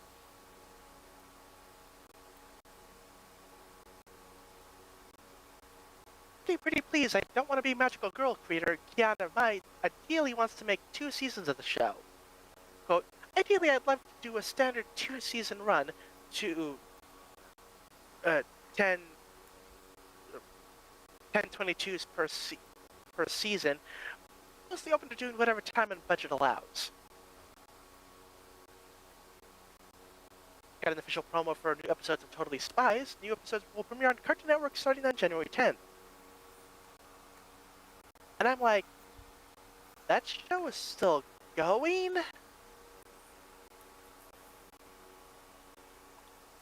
Wait, Yell House is coming back with a new name? What?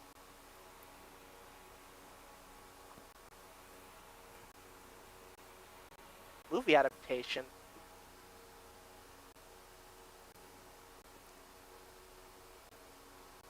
Huh. This is...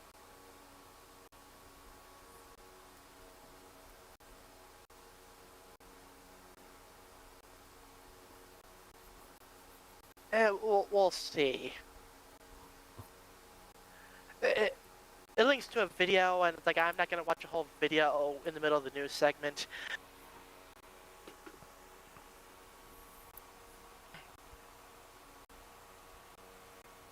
Aspen Hotel creator Vivian Madrano confirmed Season 3 will be a lot about Angel Dusk and also Husk. The season will also explore Husk realizing how different Angel Dusk's situation is from his.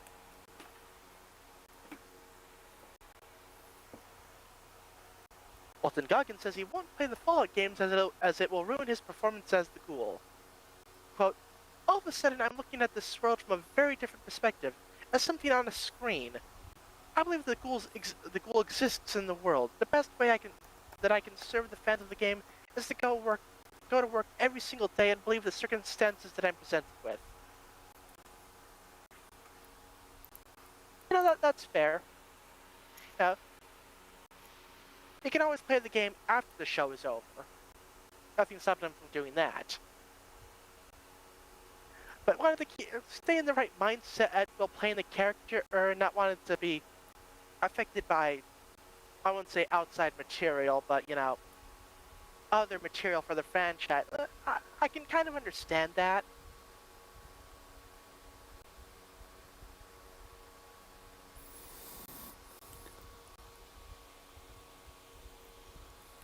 Oh. A newly restored version of the original version of Star Wars A New Hope will be released in theaters on February 19th, 2027.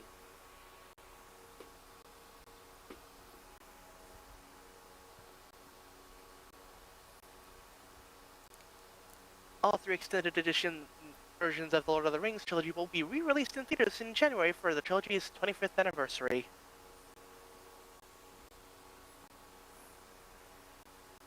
And just gonna pause that video there, get playlist up, scroll back over to that page, get a 11, 12, add that in. Okay. Avengers Endgame will be re-released in theaters on September 25th, 2026, which will lead into Avengers Doomsday releasing December 18th, 2026, and supposedly will include a brand new post-credits scene. I believe I've read somewhere.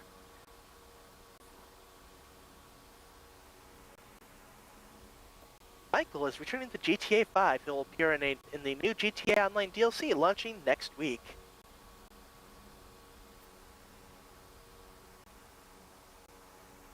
Warner Brothers is in talks to license DC Comics IP for new attractions at Universal theme parks.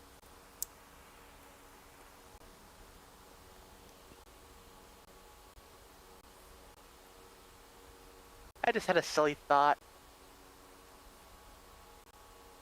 A Superman and roller coaster ride, where it's a Superman themed roller coaster going through rings.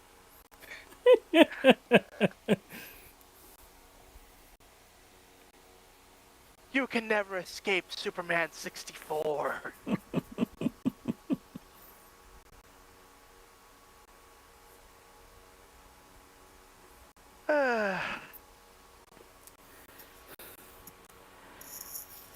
Fun fact, one of the attractions I was at on Saturday actually had Rings of Light. Huh.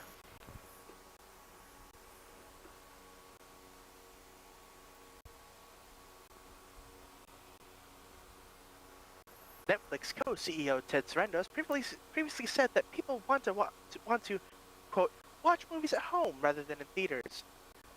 Quote, what is the consumer trying to tell us? That they'd like to watch movies at home, thank you.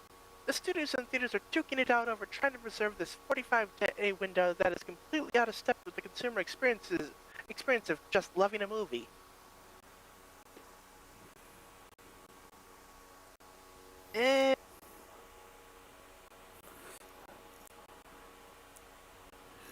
Actually turned into something somewhat understandable because, yeah, I have to check out I have to check out windows and find out which theaters certain films are being played at. Yada yada yada.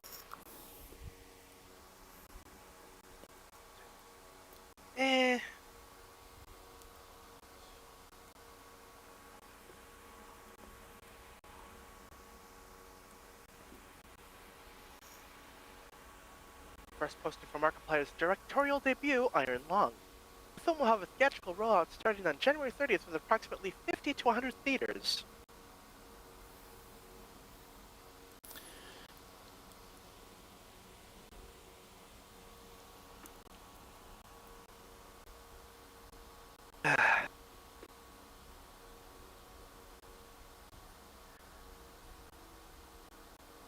Oh yeah, so apparently Netflix is buying Warner Brothers, and oh boy. Netflix teases that Warner Brothers' theatrical release windows will evolve to become shorter.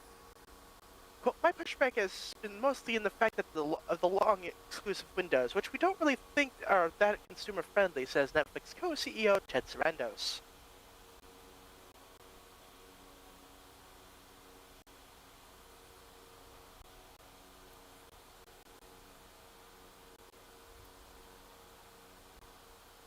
He also made a statement on buying Warner Brothers.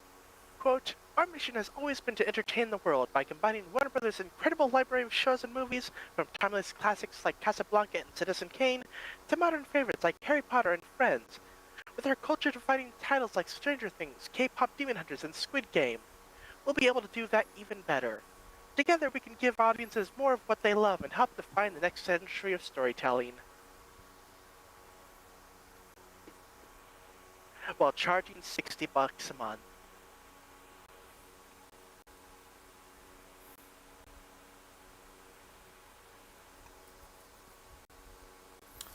About the same as how games were at one point.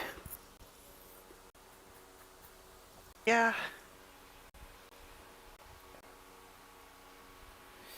In the streaming wars, you have two options: Netflix or Disney.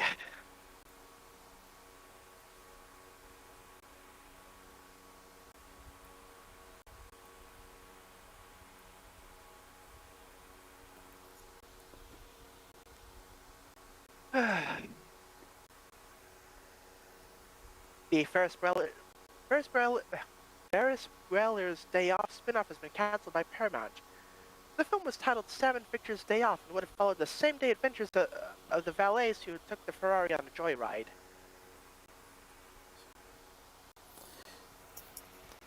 It's Bueller. Bueller. I was trying to say that. Uh,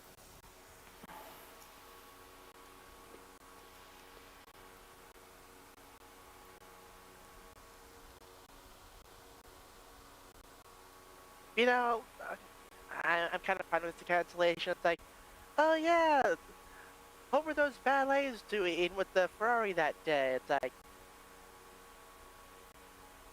doesn't really feel like, you know, I mean, yeah, they could make a movie about it, but that sounds more like a side thought someone had. It's like, wonder what happened with that. Eh, like, doesn't feel like it'd be enough to do like a proper movie.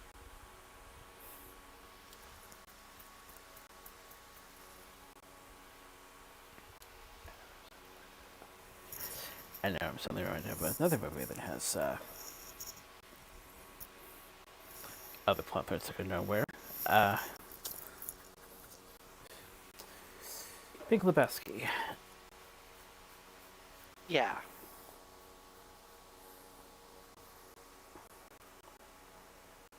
Incredibles 3 releases in 2028.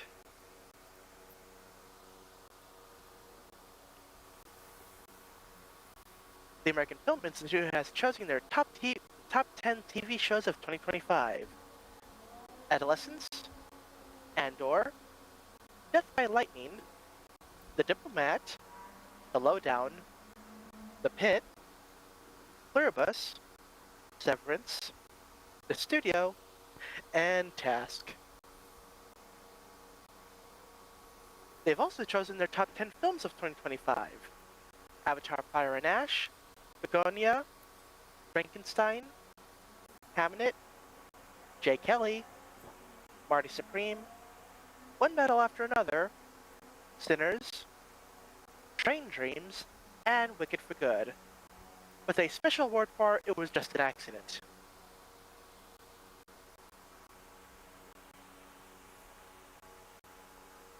A new Men in Black film is in the works. Will Smith is being added to return with his character written into the script in the hopes that he signs on.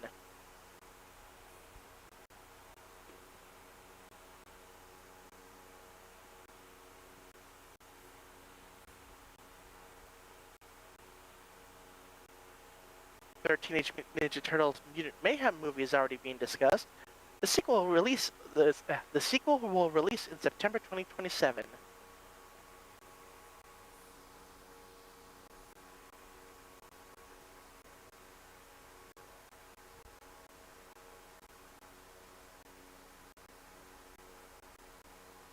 The Spatter Noir poster has been officially released in both black and white and color, releasing in 2026 on Prime Video.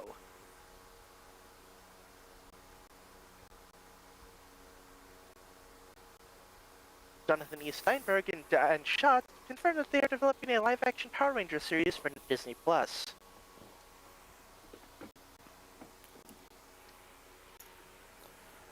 gonna be more Mighty Morphin, isn't it? Like, yeah, the original was great, but it's like, give it a rest already.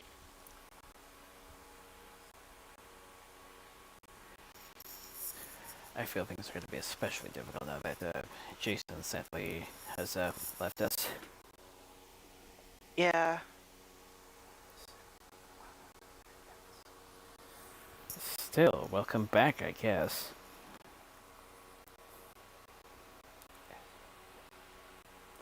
As And I guess they're.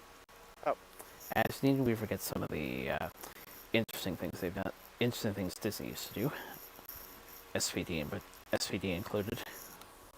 yeah. Although, by the sounds of it, it's gonna be a purely, I guess, American work, work and not like adapting any of the Japanese original material like they used to. Then again, that final season they did was basically almost entirely original content, though. Because, yeah, with Super Sentai ending, yeah, okay, they have seasons they haven't adapted, but, like, only so much, and some of them wouldn't really work, like, Don Brothers probably wouldn't work, King Yoger probably wouldn't work, Tokyuger probably wouldn't work. Actually, Tokyuger definitely wouldn't have worked. So, yeah.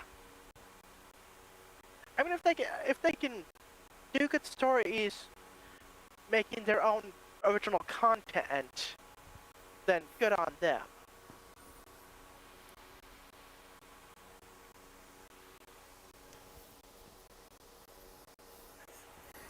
Just obviously try not to do that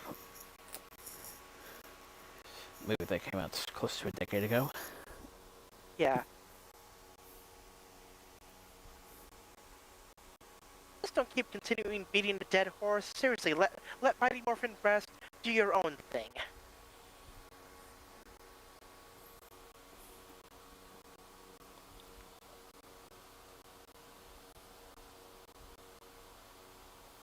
All right. Oh. Um. Vin Diesel will star in and write a live-action Rock'em Sock'em Robots movie for Mattel. Diesel says the film will examine the role of competition in a world often measured by strength and dominance that dares to reveal the power of compassion at its core.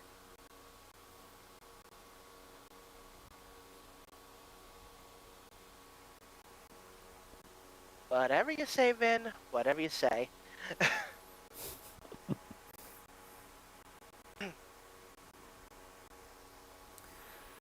Sounds like the Fast and the Furious. Sounds like the Fast and the Furious franchise sounds a bit more colorful than what I've heard. Yeah, my thought was like, live action Rock'em Sock'em Robot. Wasn't that just that Real Steel movie starring Hugh Jackman?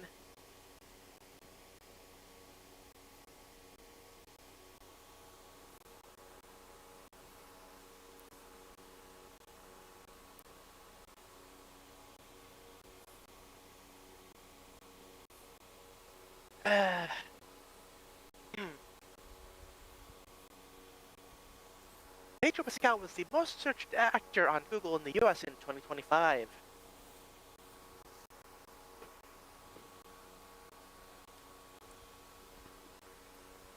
Robert Downey Jr. says that Gwyneth Paltrow once asked him who Tom Holland was, despite starring alongside him several times.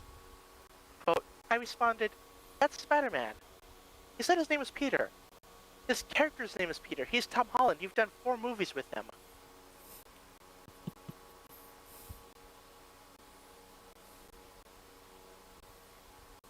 Wow.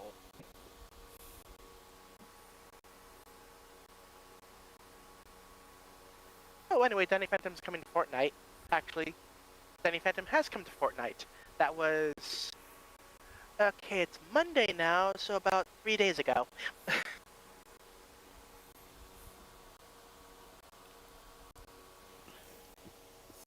Nicolas Cage will officially play Ben Reilly in Spider Noir. Cool. Always up for more Nick Cage.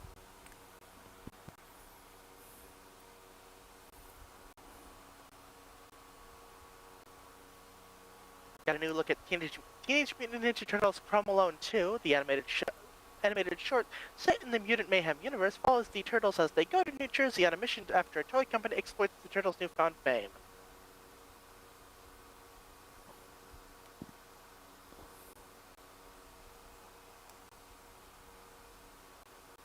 Leonardo DiCaprio says his advice for younger actors would be that, quote, it's a marathon, not a sprint, and that overexposure could be damaging.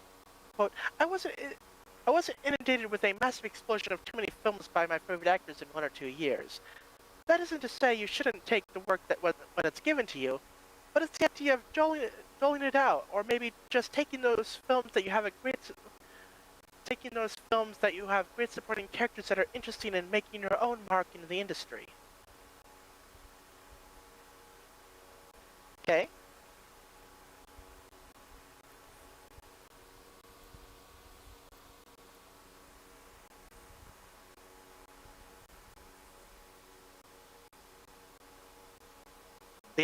Leonardo DiCaprio confirms he will star in Heat 2.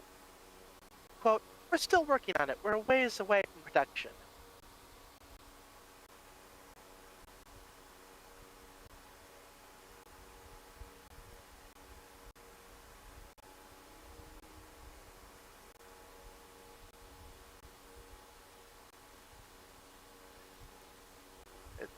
The Stranger Things series finale will be 2 hours and 5 minutes long, the second longest episode in the series.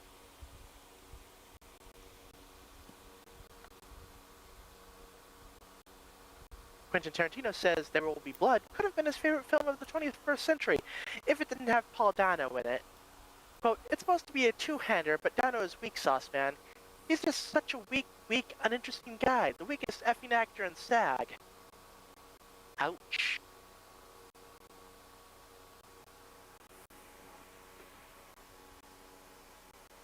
He also talked shit about Matthew Lillard, so you know what? Screw Quentin Tarantino.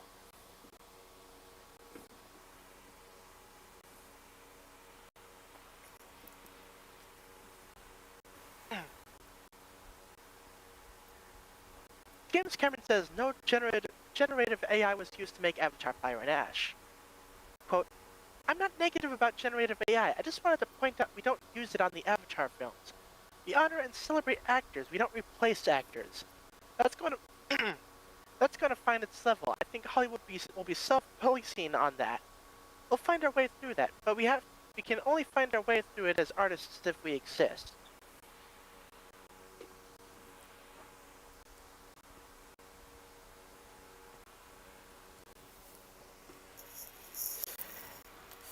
And that's a professional that has now spoken that we need to be ethical. Yeah.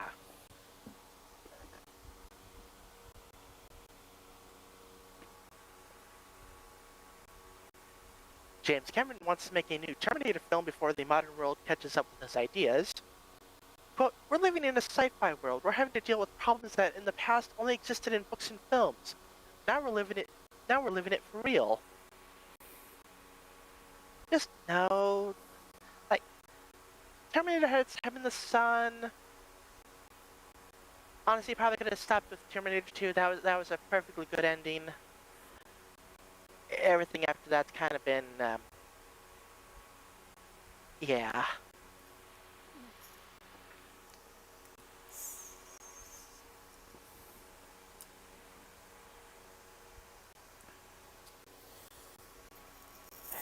Even so, I still wouldn't have minded a couple more films based in the War for Survival period. Fair. As was originally planned. And the fact that they only really did one movie with that, and the rest was just like, Okay, but what if we try to kill John Connor again?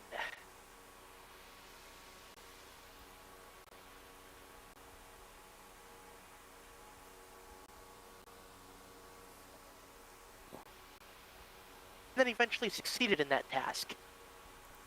Which I guess does make sense, because, I mean, they have time travel, so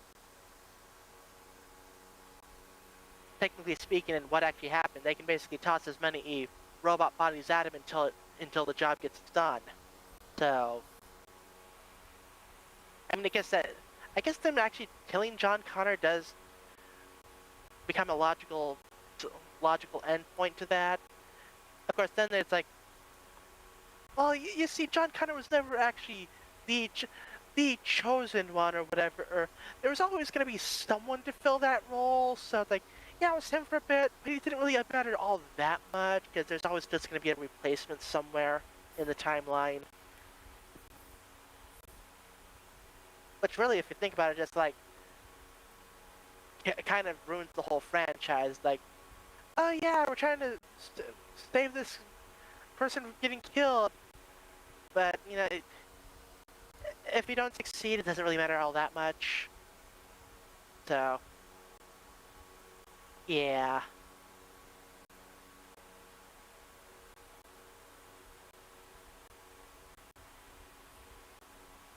More stuff from the future timeline, sure, go ahead. Plenty to do there, but let's leave the present timeline alone for now, because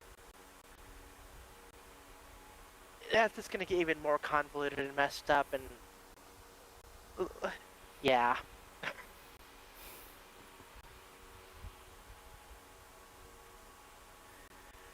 Ooh. Got a first look at the new Lego Stranger Things set, the Creel House. It'll cost $300.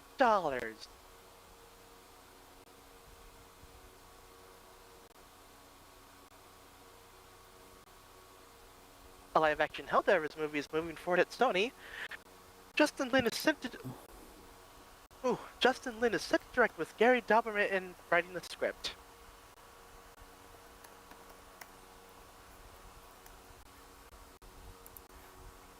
Casting is now happening for the live-action God of War series.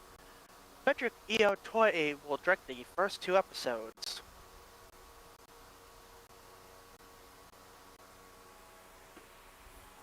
A new live-action Teenage Mutant Ninja Turtles reboot will release on November 17th, 2028 in theaters.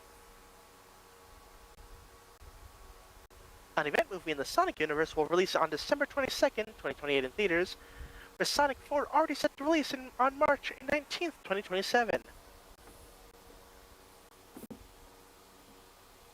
Okay, so an event movie. Okay. Let's see now. So they've already... so...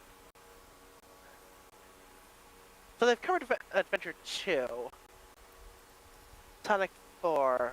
Logical next step. Did they ever introduce Metal Sonic? I haven't actually watched the Sonic movies, so if not... Metal Sonic would probably be the next logical conclusion for, like, big bad for Sonic to fight against. They could go the Black Doom route if they follow up more on the shadow side of things. Assuming they don't go pure original story.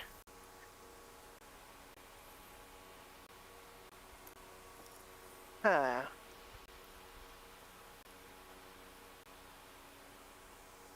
I don't know.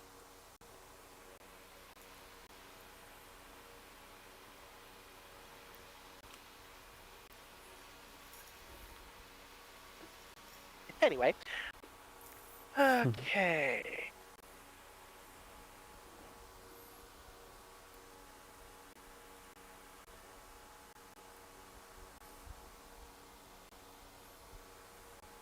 Avengers Doomsday producer, Avengers Doomsday production designer Gavin Bouquet, or how you pronounce it, it looks Frenchish, says that the film uses a lot of physical sets instead of blue screen. Quote, default situation was blue screen, but I think we used 80% of the interior sets with backings.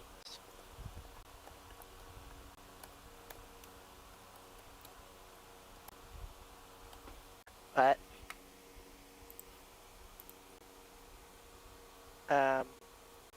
but Kenny is being added to Fortnite.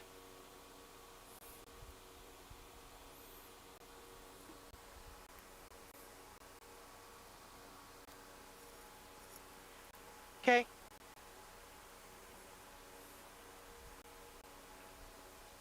Oh, and Back to the Future is coming to Fortnite as well.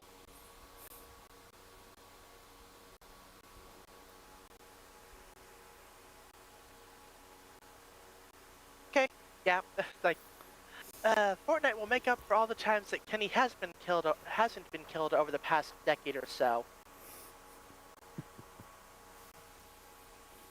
Because yeah, I think after he actually died for real that one time, like after that, they kind of like they haven't really killed him off as much as they used to.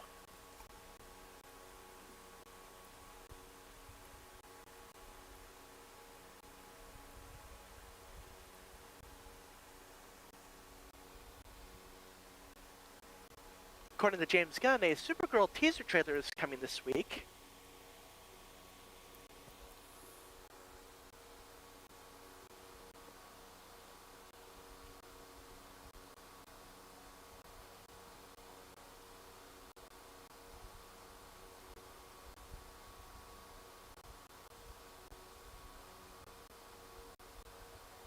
Miles Morales co-creator Sarah Pichelli says she has never gotten any royalties from Marvel. Oof.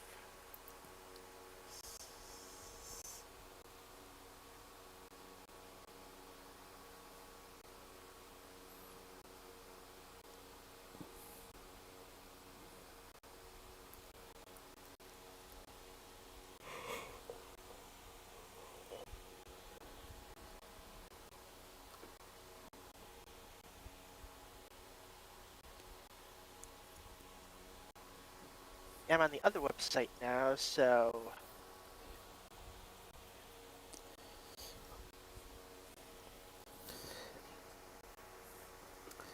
The filming for the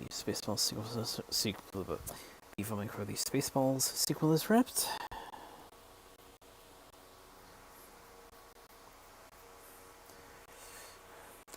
Just about another year to wait for the theatrical release.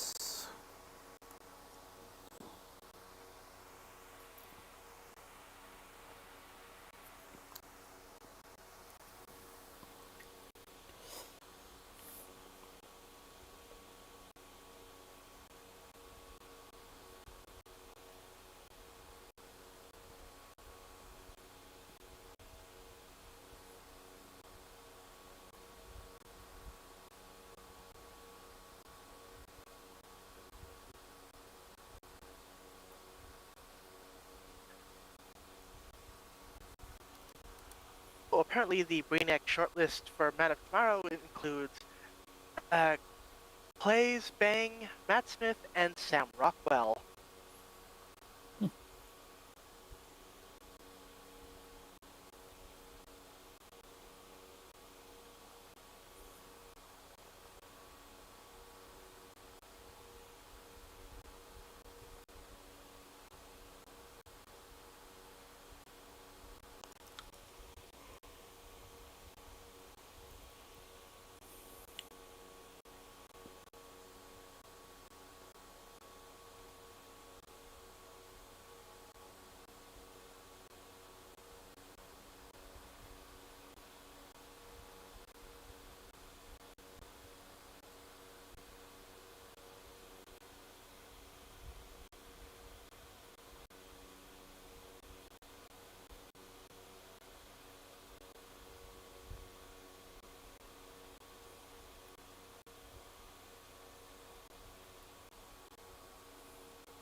List animations for the Christian Sports.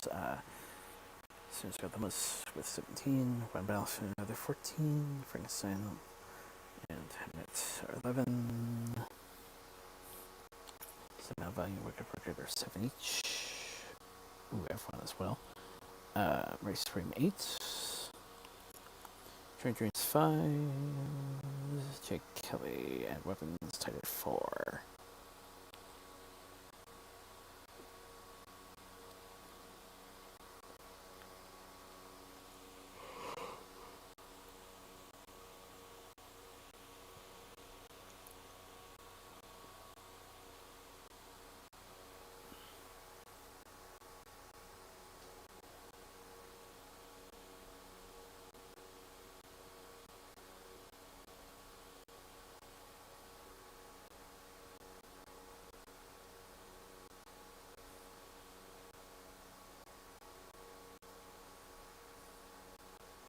So, apparently in Detroit they actually erected a bronze statue of RoboCop.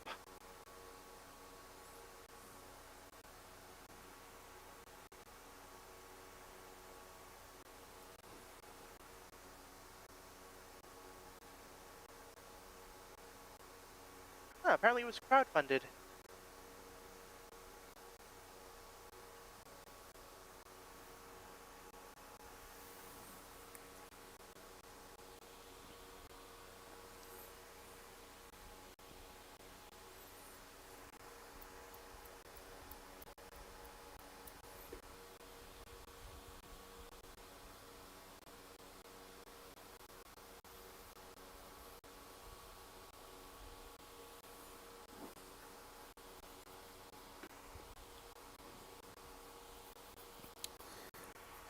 Creatures animation nominations includes Leo Arcano, In Your Dreams, Super 2, Will Wheel, and Came Out Demon Hunters.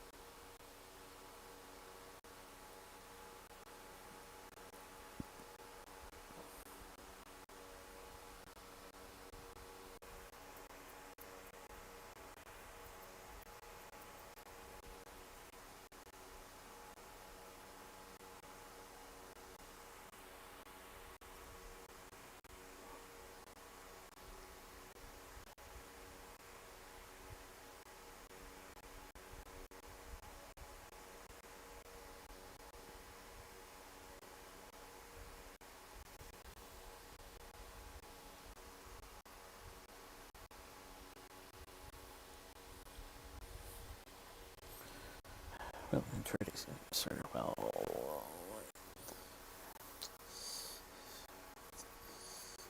in the new Formula E season.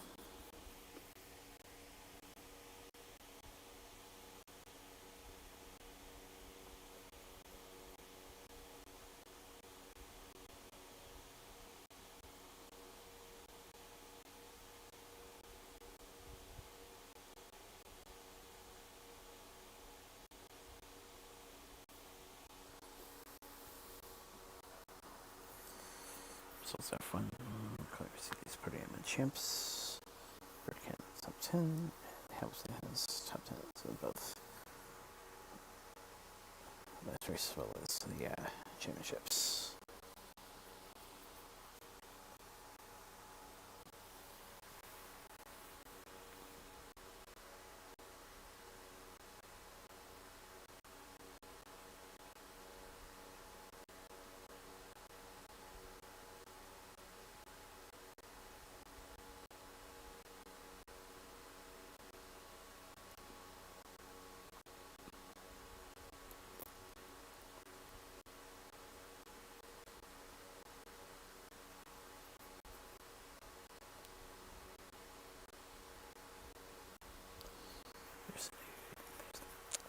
There's a new VIA rail book.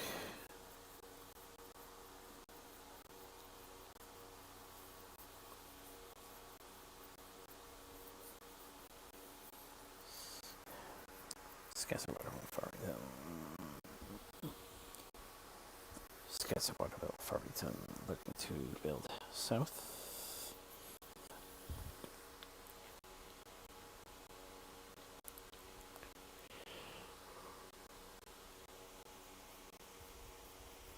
Unreal Tournament 2004 is getting revived by Old Unreal as a free download with approval from Epic Games, much like they did with the original Unreal Tournament.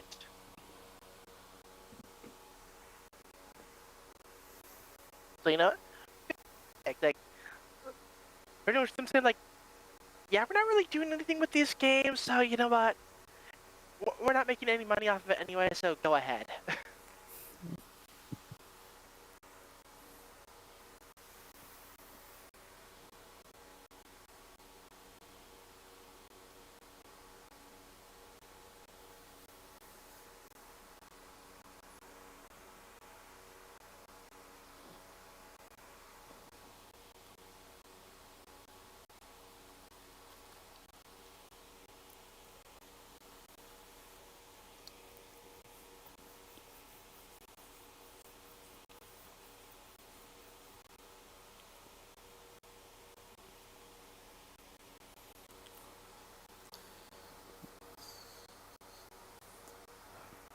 What's a break? Third coach 3687. Sure, this is for Steamrolling Magazine Award.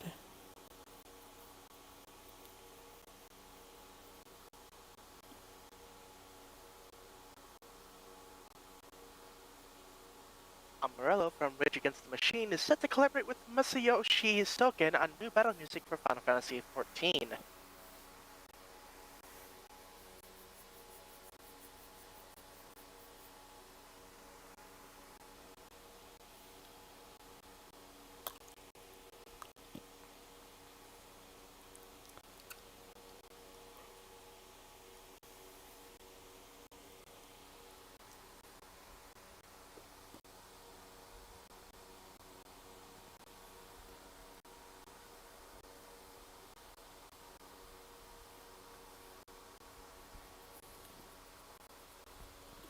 Perth Electric Tramways Society celebrated its 40th.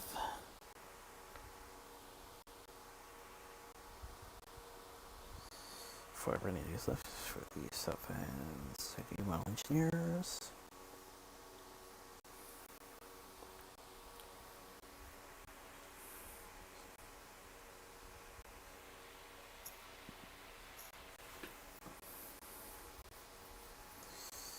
New Christmas card is here from LGB.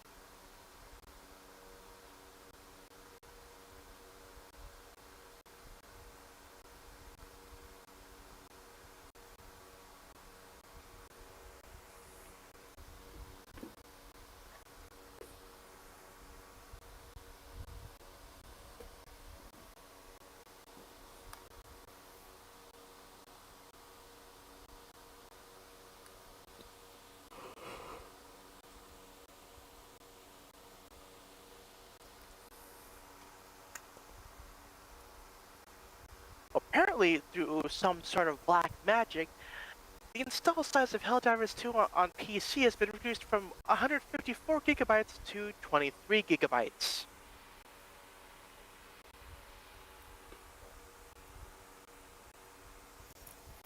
Now, if only they could do that with a whole bunch of other PC games.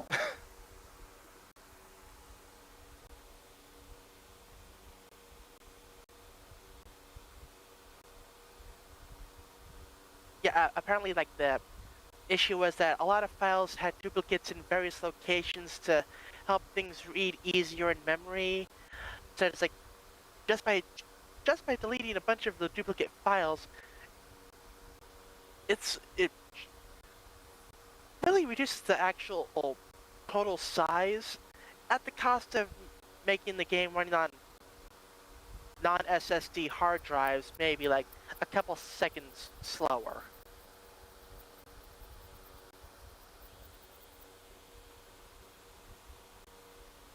So, fair trade-off.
Got a reveal trailer for, I'm guessing it's for the upcoming Mega Dimensions DLC of Pokemon Legends ZA with Mega Lucario Z,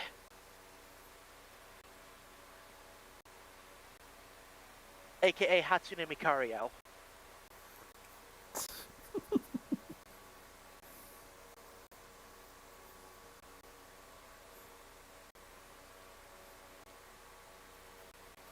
Yeah, surprisingly keeping its original typing. So, like, apparently it's faster, but uses more uses a Mega Energy faster. So I guess that's what the gimmick of the Z Mega Evolutions will be. It's like faster attacks in exchange for less runtime.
Apparently, Eidos was working on a Legacy of Kain reboot before the Embracer buyout.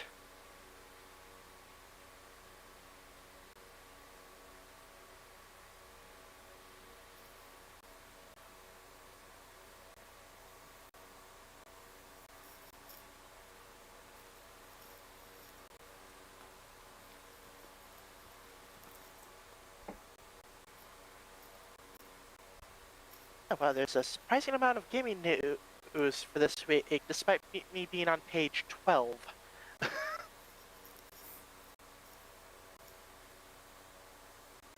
Sky Oblivion, the Oblivion and Skyrim engine mod, has been delayed to 2026.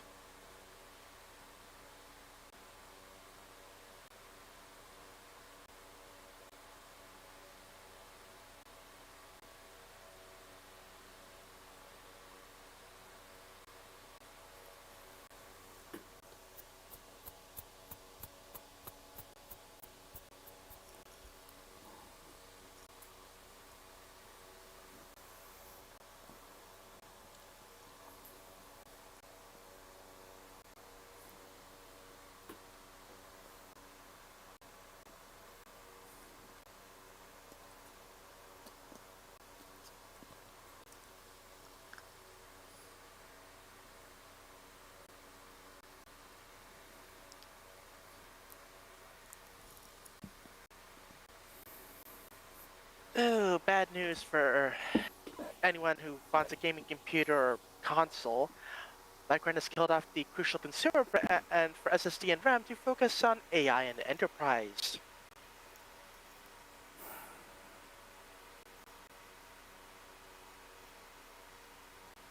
Yeah, I wouldn't be surprised if console prices start to go up as more RAM producers decide to focus on going all in on AI before the bubble bursts.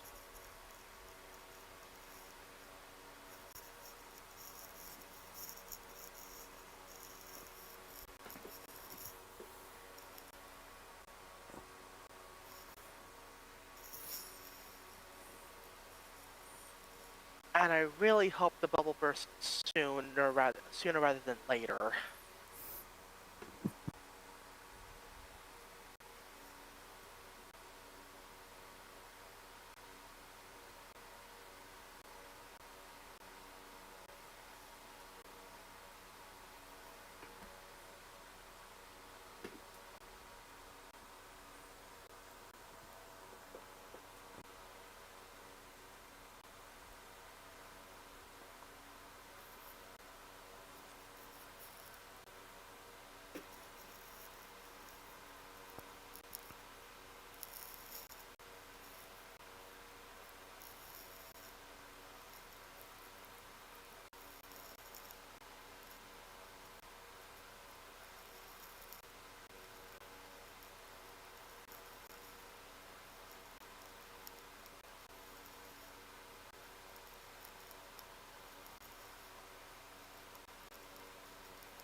Like I finally ran out of game stuff on this forum. Ah, I got to page 17.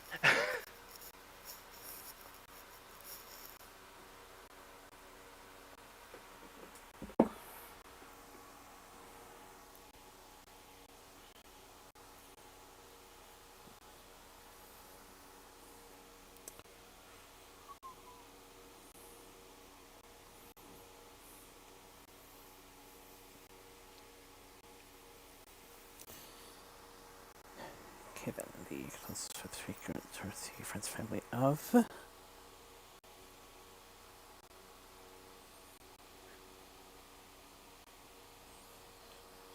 Kirkwoodus, Florida, Mama Shore,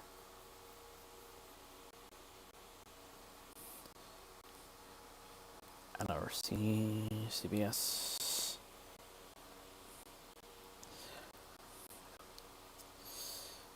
Michael Annette, NASCAR, Arca, and David Metalman, co-founder for TriStar Pictures.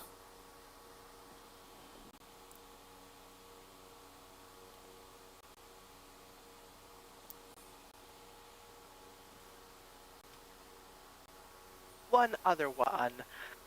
Kari Hiroyuki Tagawa. Tekken, Mortal Kombat, Showdown, and Little Tokyo. Various roles over the years. He was Shang Tsung in the 90s Mortal Kombat movie.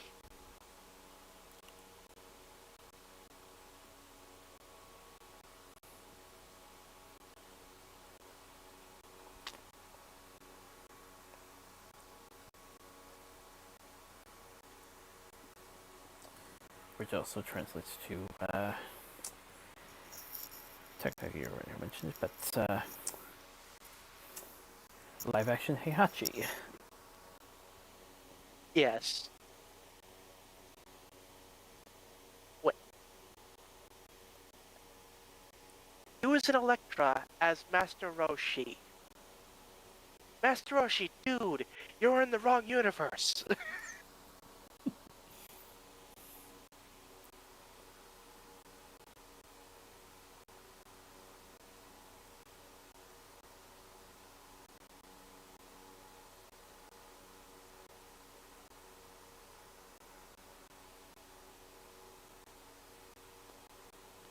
He was also in an episode of Sabrina the Teenage Witch.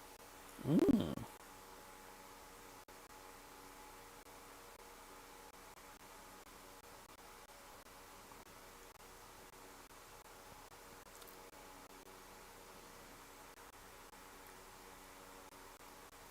Oh, he was also the swordsmith in Heroes. Huh.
So I guess this guy's supposed to take care of that.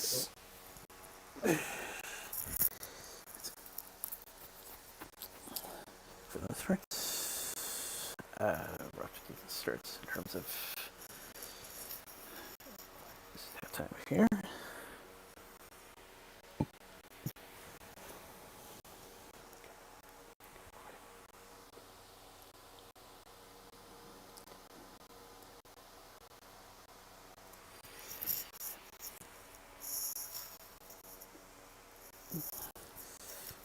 Alright, so I'm going to do this week, so see those.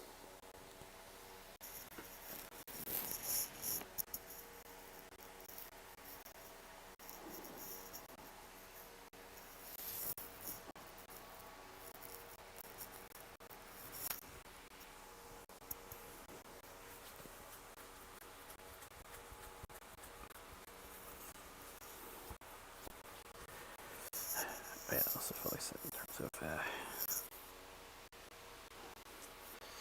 what are the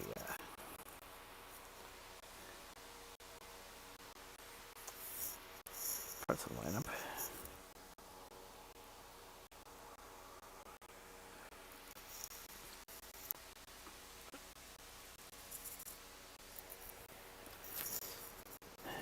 But yeah, to the next of our do some pictures on Stay safe, survive next, prey, and hopefully we